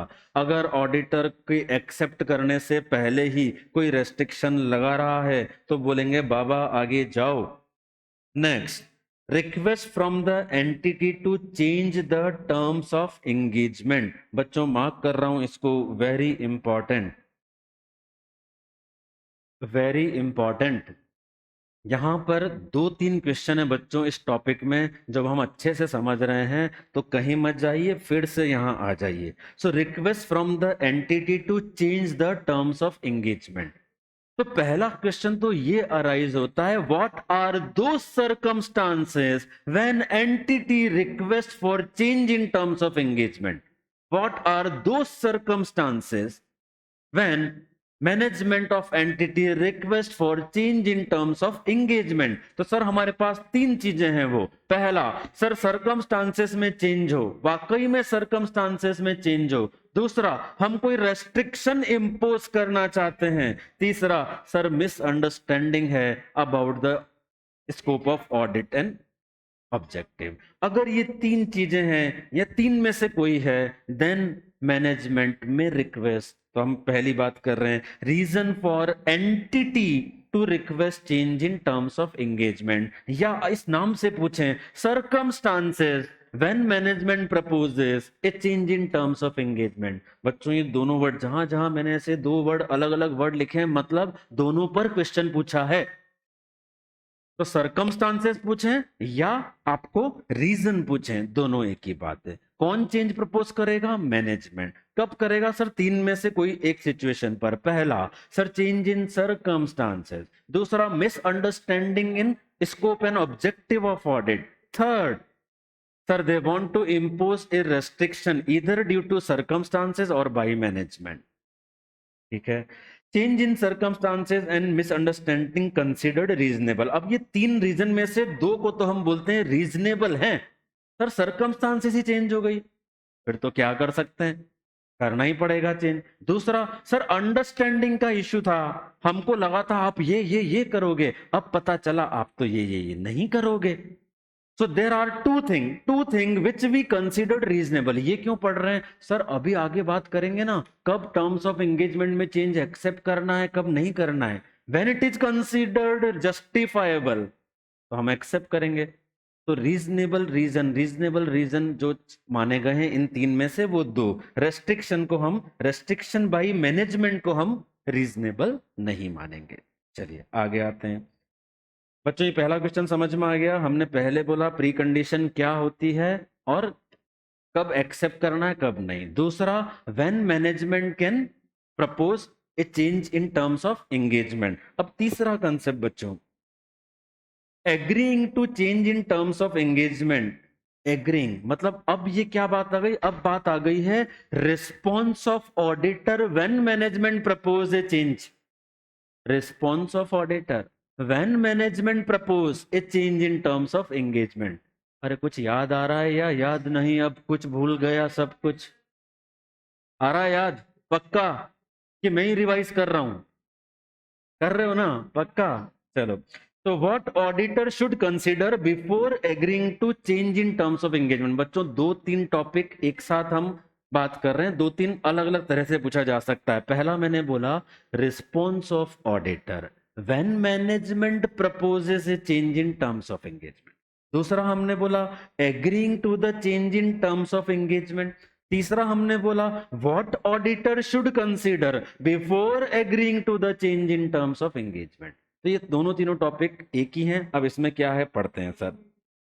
पहला point, whether justifiable reason for doing so, if yes accept issue new engagement letter. ठीक है, before agreeing for change the engagement to review और रिलेटेड सर्विसेज। सर चेंज हो रहा है एंगेजमेंट, मतलब पहले ऑडिट था अब शायद रिव्यू या रिलेटेड सर्विसेज बन जाएगा। So before agreeing for change the engagement to review और रिलेटेड सर्विसेज रेफर कॉन्ट्रेक्चुअल और लीगल इम्प्लीकेशन इफ एनी। ये चेक कर लीजिए, असेस कर लीजिए, general point. Next point, third point, change from audit to review या रिलेटेड सर्विसेज हो सकता है। फोर्थ पॉइंट, सर जब आप इस चेंज्ड एंगेजमेंट की रिपोर्ट इशू करेंगे then this new engagement will not refer the original engagement and work done under original engagement because users may be misunderstand the context. Fifth point, no justifiable reason not to accept, sir if agree new engagement letter issue. बच्चों ये पांचों छह point आराम से देख लो, इसके ऊपर भी बहुत सारे क्वेश्चन भी देखने वाले हैं हम। हमने क्या बात की, if management proposes, if management proposes a change in the terms of engagement, तो फिर क्या करना है, ऑडिटर का रिस्पॉन्स कैसे आएगा। सर ऑडिटर ये पांच छह चीजें देखेगा। पहला, whether there is a justifiable reason for change in terms of engagement, if yes accept issue new engagement letter. ये तीन पॉइंट कवर कर लिया हमने, accept issue new engagement letter. फिर हम बात करते हैं, if the change results into a lower level of assurance engagement like review or related services, then auditor to see whether there is any contractual or legal implication।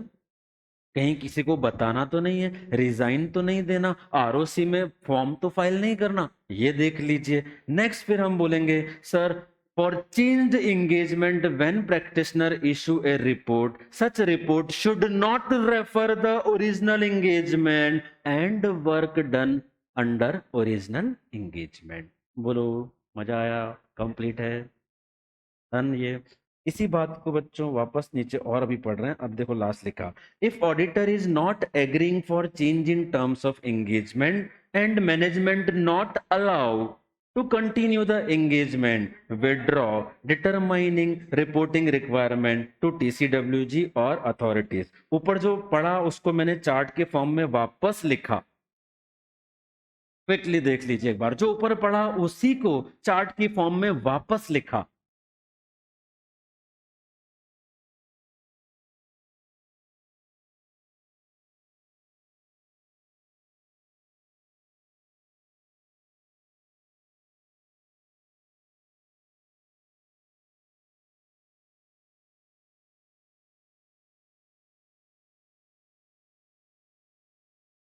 Done है बच्चों?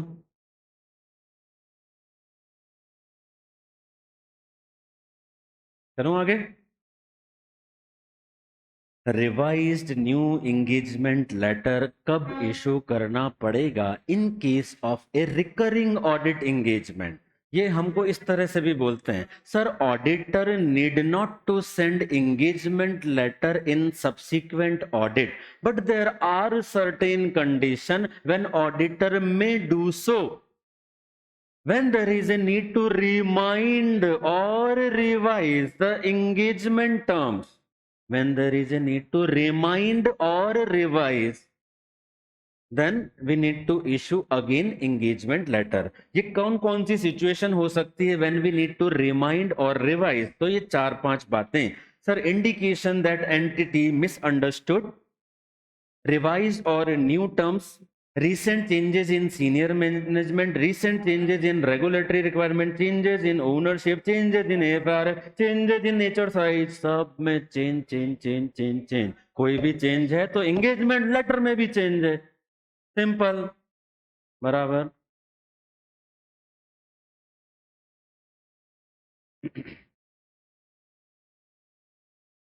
अरे ऐसे ही fast ही पढ़ना पड़ेगा ना, इतनी ऊर्जा के साथ, तभी तो रिवाइज हो पाएगा पूरा, और तभी तो आप बने रहेंगे। नहीं तो अभी आधे लोग तो उदयपुर पहुंच गए थे। ना बाबा, नो। चलो क्वेश्चंस पर आते हैं, क्वेश्चंस पर आते हैं हम। आप यहां रहेंगे तो इवन अपन क्लास भी लेंगे। चलिए, नवंबर 22 का क्वेश्चन, नवंबर 22 का question. CAP is appointed as an auditor of XYZ Limited for the financial year 21-22. The management of the XYZ Limited has requested the auditor to change the terms of original engagement as the company has diversified its business and few new products have been introduced by the company. Can CAP agree to the request made by management? Question mark. Under which circumstances can the client make a request to the auditor for a change in terms of engagement? Hello, पढ़ो जल्दी। क्या वो तीनों point ही लिखने हैं इसमें बस? क्या लिखना है और? पहले वो तीनों पॉइंट तो लिखने हैं, ये भी बताना इस क्वेश्चन के अंदर जो सिचुएशन दी है क्या उसके अकॉर्डिंग आप इसे रीजनेबल मानते हैं? हाँ sir, change in business environment, change in circumstances है, हम इसे रीजनेबल मानते हैं, तो हम बोलेंगे yes accept and issue new engagement letter. पहले वो तीन सिचुएशन बताइए, फिर बोलिए हाँ सर यहाँ पर बिजनेस का नेचर चेंज हो गया है, उन्होंने लिखा है बहुत सारे नए प्रोडक्ट, डाइवर्सिफिकेशन हो गया है, so we should accept and issue new engagement letter. This is the first question. पढ़िए December 21 वाला question A. CAS is requested to accept the appointment as an auditor of Luck Limited with reference to SA 210. What should the auditor determine in order to establish whether the preconditions for an audit are present? बताएं क्या देखेंगे आप? To establish that whether the, अरे answer लिखना कैसे, जमा जमा के एकदम बढ़िया sir, whether, to check whether the pre conditions are established और exist, auditor to check these. पहला, whether the financial statement are prepared in accordance with AFRF। Second, whether management acknowledge its responsibility for internal control. Third, management to acknowledgement responsibility regarding below: to provide all information used for preparation of financial statement, to provide additional information if required by auditor, to give unrestricted access to the people within the entity to obtain audit evidence. ऐसा ही लिखना है, breathless। ठीक है, चलें आगे। An auditor who before the completion of the engagement is requested to change। यार ये सारे ऐसे 210 के इतने सारे क्वेश्चन हैं, तो है ना यार important. An auditor who before the completion of the engagement is requested to change the engagement to one which provides a lower level of assurance should consider the appropriateness of doing so। Discuss नहीं किया, discuss तो disgusting.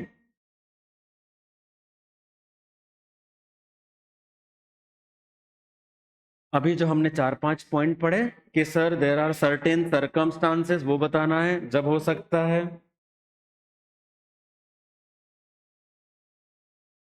पहले तो वो circumstances बताना, क्योंकि आपको change का अप्रोप्रिएटनेस पूछ रहे हैं, कब चेंज है उसका अप्रोप्रिएटनेस पूछ रहे हैं, तो पहला वो तीनों कंडीशन बताना है कि कब सर्कमस्टांसेस में चेंज हो सकता है, फिर बताइए इन दोनों को हम रीजनेबल मानते हैं, ऐसा होगा तो एक्सेप्ट कर लेंगे, नया एंगेजमेंट लेटर इश्यू कर देंगे और नई रिपोर्ट में ओरिजिनल का कोई जिक्र नहीं करेंगे। Next, MTP। क्या होता है MTP यार? Mock test paper. अच्छा, the firm should establish policies and procedure, ये अभी नहीं पढ़ा बच्चों। चलो ये वाला देखो, standard on auditing applies in audit of historical financial information whereas review apply, ये अभी पढ़ लिया था। चलिए ये सब नहीं पढ़ा, चलिए यहां तक हमारा कंप्लीट हो गया है। बोलो कहें आगे, continue. So now we come to SA 220 and SQC, SA 220 and SQC। तो पहला तो सर SQC और SA 220 जो हैं ये आपस में थोड़े से रिलेटेड पार्टी हैं सर, करेक्ट है क्या? दोनों सर आपस में थोड़ा रिलेटेड पार्टी हैं। SQC1 और SA 220 में क्या सिमिलरिटी है और क्या डिफरेंस है? Both are discussing about the quality control in engagement performance, ठीक है। देन SQC1 जो है सर वो ऑल एंगेजमेंट पर लगता है, मतलब सर ऑडिट पर भी लगेगा, रिव्यू पर भी लगेगा, अदर अश्योरेंस पर भी लगेगा, अदर रिलेटेड सर्विसेज पर भी लगेगा। SA 220 सिर्फ ऑडिट एंगेजमेंट पर लगता है। SQC1 applies at firm level and SA 220 is apply on a particular audit engagement। तो इस स्टैंडर्ड में से ये एक लाइन जो आपको पूछी जा सकती है, इस स्टैंडर्ड का पहला question, SA 220 is premised on the basis that firm is subject to SQC1, explain। SA 220 is premised on the basis that firm is subject to SQC1, explain। Sir, in SA 220, engagement partner to comply the quality control policy established by firm। Sir, audit engagement partner to see the audit quality as per this policy and procedure। तो ये इस फिर based हो गया ना sir, SQC1 में वो policy procedure बनाए जाते हैं जो ऐसे 220 में एंगेजमेंट पार्टनर कंप्लाई कर रहा है। तो सर अगर पॉलिसी नहीं होगी तो कंप्लायंस किसका देखेंगे? अरे सर ना, समझ गया ना? हाँ वही वाला। So based on the quality control policy of firm, based on the quality control policy of the firm, for audit engagement team will decide the audit quality। So SA 220 is premised on the basis of SQC1। बच्चों ये question exam में पूछा जा सकता है, ये sentence आपको module में भी दिया हुआ है, इस सेंटेंस को याद रखिए अच्छे से। कोई डाउट किसी को इसमें? चलें आगे। Next SQC1, system of quality control. Sir जहां जहां ये ऐसा ट्रायंगल आता है ना सर, मन बड़ा प्रताड़ित हो जाता है सर। एक सर ऐसा ट्रायंगल इंटरनल कंट्रोल में दिया, वहां भी सर दह भर भर के थ्योरी की बातें थी सर। सर दूसरा ऐसा ट्रायंगल SQC में दिया, यहां भी सर बहुत सारी ऐसी भर भर के थ्योरी वाली बातें। पर सर अपन तो चाहते हैं ये एग्जाम में आ जाए, राइट? क्योंकि सर मतलबी हो जरा मतलबी, अपना तो ऑब्जेक्टिव ही है। चलिए साहब, तो element of system of quality control, element of system of quality control, इसको कैसे याद किया था? Heal me. वाह यार, हील मी ऐसा भी तो एक गाना था। चलिए, तो element of system of quality control या फर्म के क्वालिटी कंट्रोल सिस्टम में क्या एलिमेंट होंगे? ये 6 एलिमेंट है जो हमें याद रखने हैं। H for human resource, E for ethical requirement, E for acceptance and continuance, L for leadership, M for monitoring, E for engagement performance. तो पहली चीज तो हमें ये याद रखना है, आपको कोई भी ऐसा क्वेश्चन बने जहां पर ऐसी बात हो रही हो, sir at firm level firm should establish quality control policy procedure, और फिर आगे उसके बारे में बात करें कि sir what are the element of such quality control procedure, तो बोलेंगे heal me. H for human resource, E for ethical requirement, A for acceptance and continuance, L for leadership requirement, M for monitoring, E for performance, engagement performance. तो ये हमारे 6 element हैं as per SQC for quality control policy. इन्हीं के ऊपर आधारित होता है हमारा SA 220 भी। चलिए अब ये एक चार्ट बच्चों जो आपको ये भयानक थ्योरी को याद रखने में बहुत हेल्प करेगा और अच्छे से हम इसको तैयार कर पाएंगे। ये मैंने पहले भी आपको बताया है, पढ़ाया है, एक बार क्विकली इसको यहां से गो थ्रू करते हैं। ह्यूमन रिसोर्स मतलब लोगों की बात, मन की बात नहीं, लोगों की बात, राइट। ह्यूमन रिसोर्स, अब ह्यूमन रिसोर्स में क्या शामिल होता है, क्या हमारा ऑब्जेक्टिव है? Sir under this the objective of such policy and procedure that it ensure that firm should have sufficient personal, the firms personal have the capabilities and competence for this policy should have this thing. इस policy में इन चीजों के बारे में या इन चीजों से related policy होनी चाहिए। क्या क्या चीजें? सर रिक्रूटमेंट के बारे में पॉलिसी, करियर पाथ के बारे में पॉलिसी, प्रमोशन के बारे में पॉलिसी, पर्सनल नीड्स के बारे में बात, सर कॉम्पनसेशन और ट्रेनिंग की बात। सब ह्यूमन रिसोर्स से जुड़े मुद्दे बहुत आसान है। आपने सिर्फ लॉजिक या उसको कहीं बिठा लिया कि हाँ ह्यूमन रिसोर्स में क्या होता है। भाई एक कंपनी का एचआर क्या करता है? लोगों को हायर करता है, लोगों को निकालता है, उनका सैलरी प्रमोशन देखता है, उनकी ट्रेनिंग देखता है, उनकी पर्सनल नीड, कोई शिकायत कर दे कि नहीं मेरा बॉस डांट रहा है, मार रहा है, तो टेक केयर करता है। तो सर ये सब चीजें किस में होनी चाहिए? सर ह्यूमन रिसोर्स की पॉलिसी में होनी चाहिए। सर ह्यूमन रिसोर्स की पॉलिसी फर्म के लिए क्वालिटी में कैसे कंट्रीब्यूट कर रही है? सर दो तरह से। पहले तो ह्यूमन रिसोर्स की पॉलिसी बता रही है firm should have sufficient personal, second ये बता रही है that personal have capabilities and competence. हो गया ना याद? ठोक देंगे तो अपन इसको। चलो नेक्स्ट, एथिकल रिक्वायरमेंट, ये तो हमें याद है। एथिकल रिक्वायरमेंट वो जो पड़ी सारी, उसके अलावा एक इंडिपेंडेंस अलग से होता है। तो सर फर्म की पॉलिसी प्रोसीजर ऐसी होनी चाहिए which ensure that firm's personal complied the ethical requirement. क्या एथिकल रिक्वायरमेंट है? Sir integrity, objectivity, confidentiality, skill and competence, professional behaviour and independence. Independence में दो तीन पॉइंट अलग से कवर कर रहे हैं क्योंकि वो एथिकल रिक्वायरमेंट के अलावा है। वो सारी बातें हमने बोला सर फर्म की पॉलिसी में प्रोविजन होना चाहिए, they should observe the independence, they should observe that all the personnel of firm are complying this requirement. Policy के अंदर सर ये चीजें होनी चाहिए that there should be communication of independence, if there any threat it can be identified, proper safeguard can be taken, if any breach of independence it can be notified and the appropriate action can be taken। ठीक है क्या? Next, acceptance and continuance. यहां पर हमने बात की थी ice, ice ठंडा ठंडा कूल कूल, आइस ठंडा ठंडा cool cool, I for integrity, E for ethical requirement. किसकी? क्लाइंट की, क्लाइंट की नहीं, हमारी। Integrity of key manager person and owner, और बाकी C for competence, E for ethical requirement, S for significant matter, ये सब हमारे लिए।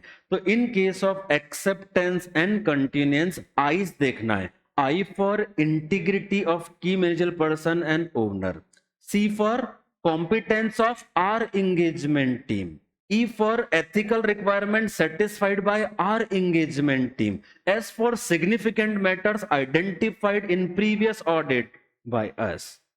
अब यहां एक और क्वेश्चन बना था, सर आप की मैनेजर पर्सन या ओनर्स की इंटीग्रिटी कैसे चेक करोगे? बताओ। अरे कहीं उनके ऊपर काले धन का कोई केस तो नहीं है? सर वो फीस को लेके ज्यादा नेगोशिएशन तो नहीं करते हैं? सर प्रीवियस ऑडिटर को क्यों अपॉइंट नहीं किया, क्यों अपॉइंट नहीं किया? ऐसे कुछ बातें पड़ी थी। सर उनके ऊपर कोई क्रिमिनल केस तो नहीं चल रहा है? सर उनका बिजनेस या नेचर ही ऐसा तो नहीं है? Let's see the integrity of client matters to consider. बच्चों ये ऑफ बीट क्वेश्चन है, ऐसे 220 और एसक्यूसी में से क्वेश्चन आया ना तो पूरे हॉल में 5% बच्चे अटेंड करेंगे जो इस हॉल में मौजूद होंगे, राइट। तो बहुत अच्छे से इसको तैयार करो। मैं बोल रहा हूँ आपको ये क्वेश्चन जब आएगा तो मजा आ जाएगा, मजा आ जाएगा। लिखते लिखते आप सोचोगे गया तू तो भाई, सब गए, है ना। पढ़ते हैं। सो इंटीग्रिटी ऑफ क्लाइंट में क्या क्या मैटर कंसीडर करने हैं? पहला, business reputation of principal owner key manager person. Second, nature of operation business practices. Third, attitude towards accounting policy और internal control, indication of inappropriate limitation on scope, aggressive for fee reduction, involved in money laundering or criminal activities, and reason for non-appointment of previous auditor. बच्चों ये chapter जब module में देखोगे ना तो बस फिर गाना बजेगा पीछे से, तेरे तोड़ गए तोते लेकिन इधर से पढ़ेंगे अपन तो कोई दिक्कत नहीं, फिर बोलेंगे अब जाके आया मेरे बेचैन दिल को करार। तो ये ठोक के आना, ये चैप्टर मुझे बहुत पसंद है क्योंकि ये थोड़ा डिफिकल्ट है। चलिए आ जाए इधर वापस। लीडरशिप में हमारा नेता कैसा हो? सर हमारा नेता ऐसा होना चाहिए जो ओवरऑल रिस्पॉन्सिबिलिटी ले, ओवरऑल रिस्पॉन्सिबिलिटी ले। ऐसा नहीं कि जीत गए तो बोले मेरे कारण, हार गए तो बोला उनके कारण।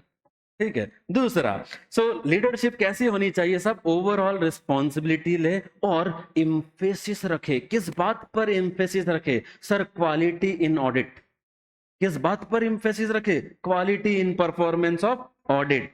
और सर वो इम्फेसिस रखे on compliance of ethical requirement, compliance on firms policy and team जो है सर उससे निर्भीकता से विदाउट एनी फियर कम्युनिकेट कर पाए।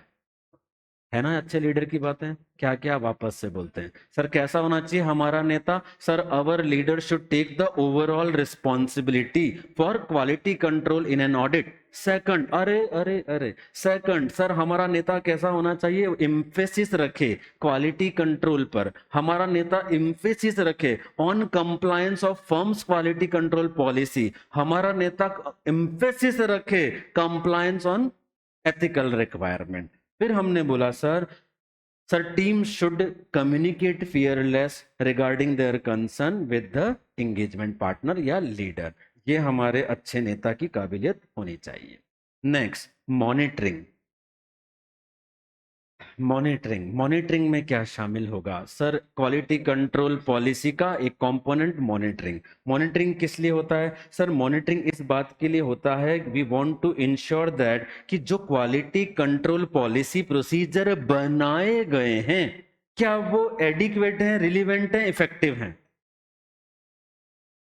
देखो मॉनिटरिंग एक तरह के इंटरनल कंट्रोल की बात है ना, मतलब चीजों को ऑब्जर्व करना, देखना, भाई मॉनिटर कर रहा हूं, मैं देख रहा हूं। जब कोई देख रहा होता है तो हम सावधान होते हैं, राइट। मॉनिटरिंग, तो मॉनिटरिंग के अंदर क्या चीज आनी चाहिए? सर मॉनिटरिंग का मतलब है कि जो क्वालिटी कंट्रोल पॉलिसीज प्रोसीजर बनाए थे वो ऑपरेटिंग है, काम कर रहे हैं, आज भी इफेक्टिव है, रिलीवेंट है, एडिक्वेट हैं। ये बातों को देखना is the objective of monitoring. इसमें क्या हो सकता है? सर ये ऑनगोइंग इवैल्यूएशन हो सकता है। याद करो ये बार बार बात करी हमने। सर ऑनगोइंग इवैल्यूएशन हो सकता है या एक्सटर्नल इवैल्यूएशन कराया जा सकता है, जैसे कस्टमर फीडबैक। सो ऑनगोइंग इवैल्यूएशन प्रोफेशनल स्टैंडर्ड का, फर्म की पॉलिसी का, कंप्लीटेड एंगेजमेंट का। ये जो कस्टमर फीडबैक वाला पढ़ा था, इंटरनल कंट्रोल में पढ़ा था, सेम ऐसा ही point monitoring. Last one is engagement performance. Engagement performance engagement performance के लिए हमने बात की सर हमारी पॉलिसी प्रोसीजर में कुछ प्रोविजन होने चाहिए to ensure a better engagement performance. क्या करना चाहिए? Sir there should be provision for briefing to team, for supervision of team, for review of work of team. Sir proper documentation, policy को समय समय पर अपडेट करने की बात, क्वालिटी कंट्रोल रिव्यू वर्क या रिव्यू की बात, ये सब इंश्योर करेंगे इंगेजमेंट परफॉर्मेंस। डन। बच्चों ये बहुत डिफिकल्ट सा टॉपिक है। हमेशा एग्जाम वाले दिन इस चार्ट को जरूर जरूर हमें देखना है और कोशिश कीजिए एक बार ये चार्ट हम खुद से एक बार बगैर देखे बना पाए। अगर ये चार्ट आपने एक या दो बार बगैर देखे बना लिया तो ऐसे 220 और SQC फोड़ डालेंगे अपन। दूसरा, ऐसी की ऐसी ही ट्रायंगल वाली थ्योरी उधर इंटरनल कंट्रोल में है, वहां पर भी मॉनिटरिंग की बात है, मॉनिटरिंग में ऐसा ही लिखा है वहां पर भी। तो ये आपको एक ऐसा मटेरियल दे देगा जो दोनों टफ टॉपिक आप एकदम स्मूथली लिख पाएंगे। तो ये चार्ट को आपको बहुत अच्छे से अपने आप बिना देखे दो बार बनाना है बच्चों, इसको अच्छे से तैयार करना है। चलो नेक्स्ट आते हैं। ऐसे 220 का लास्ट छोटा सा पार्ट देखो बच्चों, अपन तो तोल मोल के चलते हैं, 10-10 हुए हैं और we are about to reaching our conclusion. चलिए, वो गुरु भाई वाली पिक्चर देखी थी ना आपने, गुरु, उसके अंदर अभिषेक बच्चन पूरे टाइम चुप रहता है, सब बोलते हैं, लास्ट में बोलता है सर मुझे तो 5 मिनट चाहिए बोलने के लिए, उसमें भी 3.5 मिनट में अपनी बात खत्म कर देता है, बोलता है 1.5 मिनट बचा, बोला देखो सर कितना टका मुनाफा हुआ। तो अपन भी यार ऐसा ही कुछ कर देंगे अभी, ठीक है। चलिए, ऐसे 220 रिस्पॉन्सिबिलिटी ऑफ एंगेजमेंट पार्टनर, ये सिर्फ उनको समझ में आएगा जिनको ऐसे 220 समझेगा, क्योंकि ऐसे एसक्यूसी समझेगा। एसक्यूसी में जिन बातों को कहा गया है उनको कंप्लाई करने की जिम्मेदारी ऐसे 220 में एंगेजमेंट पार्टनर पर डाली गई है। तो देखते हैं जरा, responsibility of engagement partner, sir उसकी लीडरशिप रिस्पॉन्सिबिलिटी होती है, क्या होगी अभी ऊपर जो पढ़ा, सर उसको ओवरऑल ओवरऑल रिस्पॉन्सिबिलिटी लेनी होगी क्वालिटी की, सर उसे इम्फेसिस देना होगा इन सब चीजों पर, सर उसे ये इंश्योर करना होगा कि टीम उससे फियरलेस बात कर पाए। ये लो हो गया, अरे धोया झकोला और हो गया, ठीक है। चलो नेक्स्ट, रिलीवेंट एथिकल रिक्वायरमेंट, जो ऊपर अभी पढ़ी वही सारी यहां पर लिख देंगे, engagement partner to ensure that engagement team comply with the ethical requirement, और नीचे एक इंडिपेंडेंस का पॉइंट अलग से, ये लीजिए हो गया। एक्सेप्टेंस एंड कंटिन्यूएंस, ठंडा ठंडा cool cool ice, sir integrity देखेंगे ओनर और की मैनेजर पर्सन की, सर सी कॉम्पिटेंस कैपेबिलिटी देखेंगे एंगेजमेंट टीम की, फिर ई सर एथिकल रिक्वायरमेंट सेटिस्फाइड कर रही है नहीं कर रही एंगेजमेंट टीम, ये चेक करेंगे। S sir significant matter previous audit में जो मिले थे उनको कंसीडर करेंगे, इसके आधार पर डिसाइड करेंगे whether the acceptance and continuance is done और नॉट। चलिए, एंगेजमेंट परफॉर्मेंस, ये जो ऊपर अभी पढ़ा, एंगेजमेंट पार्टनर रिस्पॉन्सिबल है टीम को डीएसपी बनने के लिए, डायरेक्शन देने के लिए, सुपरवाइज करने के लिए, और सर परफॉर्मेंस इंश्योर करने के लिए। That's it. ये सब बच्चों मैं आपको दे रहा हूं, ये आप पढ़ लीजिएगा। एक मॉनिटरिंग वाले पॉइंट पर आ रहे हैं। Monitoring, engagement partner to consider result of firm's monitoring process. अभी ऐसे 220 पढ़ रहे हैं, एकमात्र स्टैंडर्ड जो ऑडिटर शेल नहीं engagement partner shall word use करता है, याद है बचपन में पढ़ा था ऐसा, ऑडिटर शेल नहीं बोलता, बाकी सारे एसेज में लिखा है ऑडिटर शेल, लेकिन ये स्टैंडर्ड बात करता है इंगेजमेंट पार्टनर शेल। तो engagement partner shall consider this thing. अब उसे क्या डॉक्यूमेंट करना चाहिए, issues identified with ethical and independence and how they are resolve. बच्चों इस पे क्वेश्चन पूछा एग्जाम में, मैंने टेस्ट में भी दिया था आपको ये। Conclusion that independence requirement complied and conclusion for acceptance and continuance. बच्चों अब यहां पर थोड़ा सा 1 मिनट के लिए दो चीजों में डिफरेंस समझिए। आपको क्वेश्चन में क्या पूछा है ये देखना होगा। अगर आपको बोलते हैं सर एंगेजमेंट पार्टनर ने, या आपको क्वेश्चन में ऐसे 220 का जिक्र करते हैं और फिर मॉनिटरिंग की बात करते हैं, तो इस तरह से लिखना होगा कि सर एंगेजमेंट पार्टनर कंप्लाई करेगा ये चीजें, इन चीजों को डॉक्यूमेंट करेगा, क्योंकि ऐसे 220 की बात हो रही है या एंगेजमेंट पार्टनर की बात हो रही है। लेकिन अगर आपको जनरल ऐसा लिखते हैं मॉनिटरिंग वाला कंपोनेंट या मॉनिटरिंग से related policy at firm level, मतलब एसक्यूसी की बात हो रही है, फिर आप लिखेंगे कि सर इसमें ऐसी पॉलिसी प्रोसीजर होनी चाहिए जो देखेंगे कि क्या जो मॉनिटरिंग जो क्वालिटी कंट्रोल पॉलिसी बनाए गए हैं वो एडिक्वेट हैं, इफेक्टिव हैं, एडिक्वेट हैं। फिर हम देखेंगे उनका इवैल्यूएशन करेंगे, ऑनगोइंग इवैल्यूएशन होगा जिसमें देखेंगे कि एथिकल रिक्वायरमेंट सेटिस्फाइड हो रही हैं, कोई ब्रीच नहीं हुआ है, प्रॉपर डॉक्यूमेंटेशन हुआ है। ये था एसक्यूसी।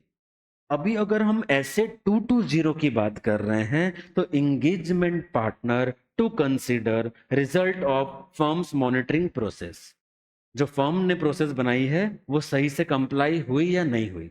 अब इस बात के लिए उसे कुछ डॉक्यूमेंटेशन करना होगा। क्या डॉक्यूमेंटेशन करना है, ये 3 पॉइंट। पहला, क्या कोई इशू आइडेंटिफाइड हुआ है एथिकल और इंडिपेंडेंस का, हुआ है तो क्या है, कैसे रिजॉल्व हुआ। Conclusion that independence requirement complied, and third conclusion for acceptance and continuance. ये डॉक्यूमेंटेशन करना है बच्चों। उफ, पढ़िए क्वेश्चन।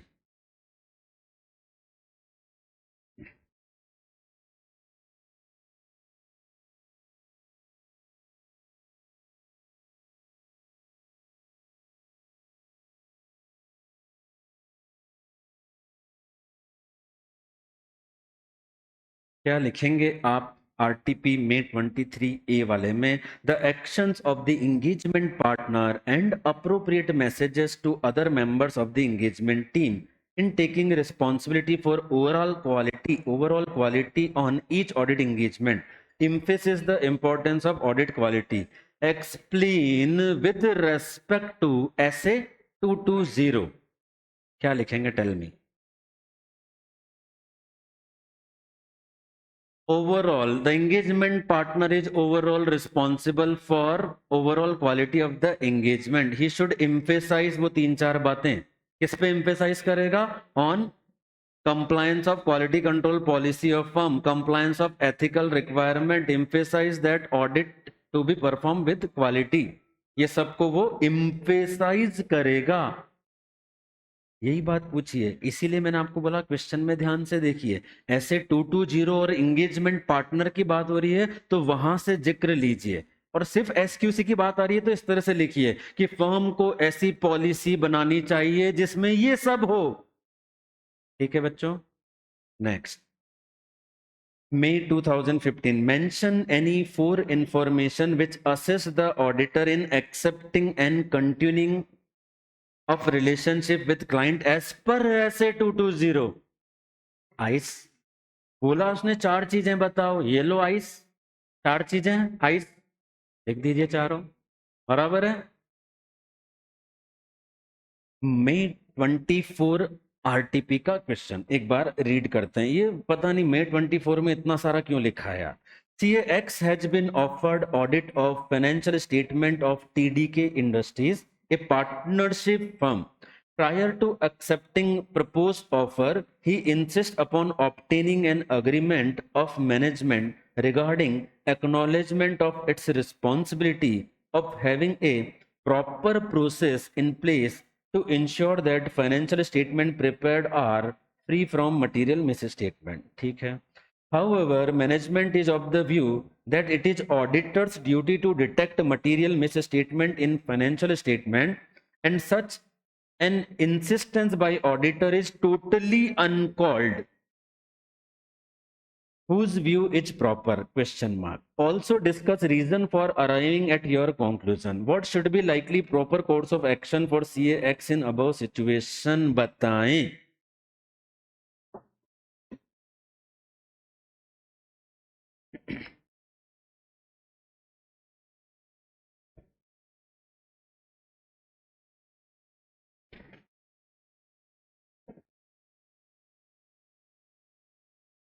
इतना सन्नाटा क्यों है भाई?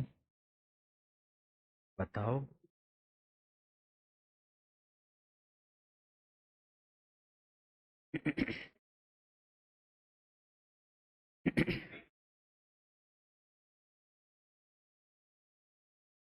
देखो इसमें क्वेश्चन जैसा बोला है, पहले हमको वही, पहले तो क्या मैटर है साहब. CAX को ये ऑफर मिल रहा पार्टनरशिप फर्म का. ठीक है, पार्टनरशिप फर्म है, कंपनी नहीं. ठीक है, पार्टनरशिप फर्म है, कंपनी नहीं. पार्टनरशिप फर्म एक्ट में कुछ नहीं लिखा है ऑडिट के स्कोप ऑब्जेक्टिव के बारे में. ठीक है, तो हमने बोला उनको सर कि आप हमें लिख के दीजिए agreement of management regarding acknowledgement of their responsibility. मतलब ये इंगेजमेंट लेटर ऐसे 210 की बात है. पहली चीज हमने उन्हें बोला कि सर वो प्री कंडीशन वाली सारी बातें लिख कर दीजिए. कुछ गलत बोला? ठीक है, अब यहां पर क्या बोल रहे हैं वो, मैनेजमेंट ने अपनी बात बोली, आप ये करते हैं. किसका व्यू प्रॉपर है? Sir management views that auditor is responsible for, क्या चीज लिखा है उन्होंने? To identify, to detect the material misstatement. ठीक है sir, management view is okay. हमारा व्यू जो है, auditor to obtain such an agreement because they are precondition. If such preconditions are not exist, auditor should not accept. So auditor's view to get an agreement for such an acknowledgement is correct. What should be likely proper course of action? तो हम क्या बोलेंगे? Auditor should send an engagement letter to the management of the company and obtain agreement in the form of acceptance of that. ये हमारा course of action होगा. SA 220 is premised on the basis that firm is subject to SQC1. What do you understand by given statement in the context of audit quality? लिख दोगे बच्चों? लिख दोगे पक्का? चलो और क्वेश्चन है अभी तो थोड़े, ये हमने पढ़ लिया। ये वाला पढ़ो बच्चों, एमटीपी का A. The firm should establish policies and procedures designed to provide it with reasonable assurance that engagement are performed in accordance with professional standards and regulatory and legal requirement, and that the firm or the engagement partner issues report that are appropriate in the circumstances. Explain.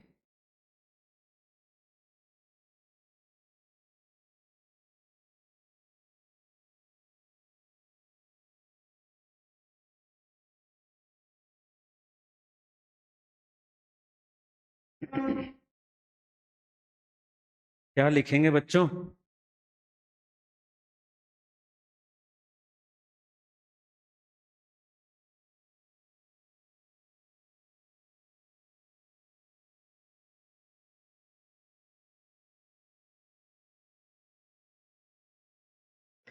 क्या ये engagement performance से related बात हो रही है? Yes, yes. SQC में जो firm level पर पॉलिसीज बनाई गई हैं, उसके अंदर एंगेजमेंट परफॉर्मेंस रिलेटेड एक अलग से पॉइंट है अपने पास।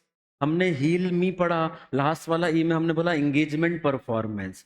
अब यहां पर वर्ड देखते हैं, द फर्म शुड, तो पहले तो फर्म लेवल पे बात हो रही है, मतलब मैं चला गया एसक्यूसी में बच्चों।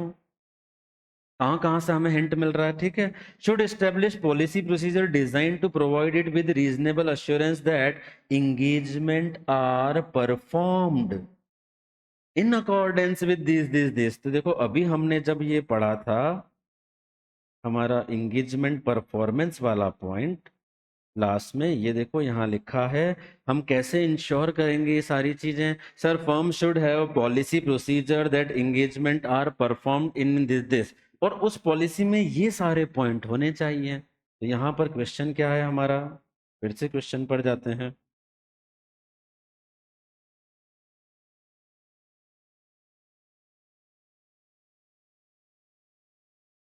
The policy and procedure relating to engagement performance should have these points. ये सब पॉइंट उसमें होंगे तो ये सब चीज इंश्योर हो पाएगी कि हमने ऑडिट प्रोफेशनल स्टैंडर्ड्स के अकॉर्डिंग किया है और सर्कमस्टांसेस के अकॉर्डिंग हमारी रिपोर्ट अप्रोप्रिएट है। थर्ड का ए पढ़िए, थर्ड का ए।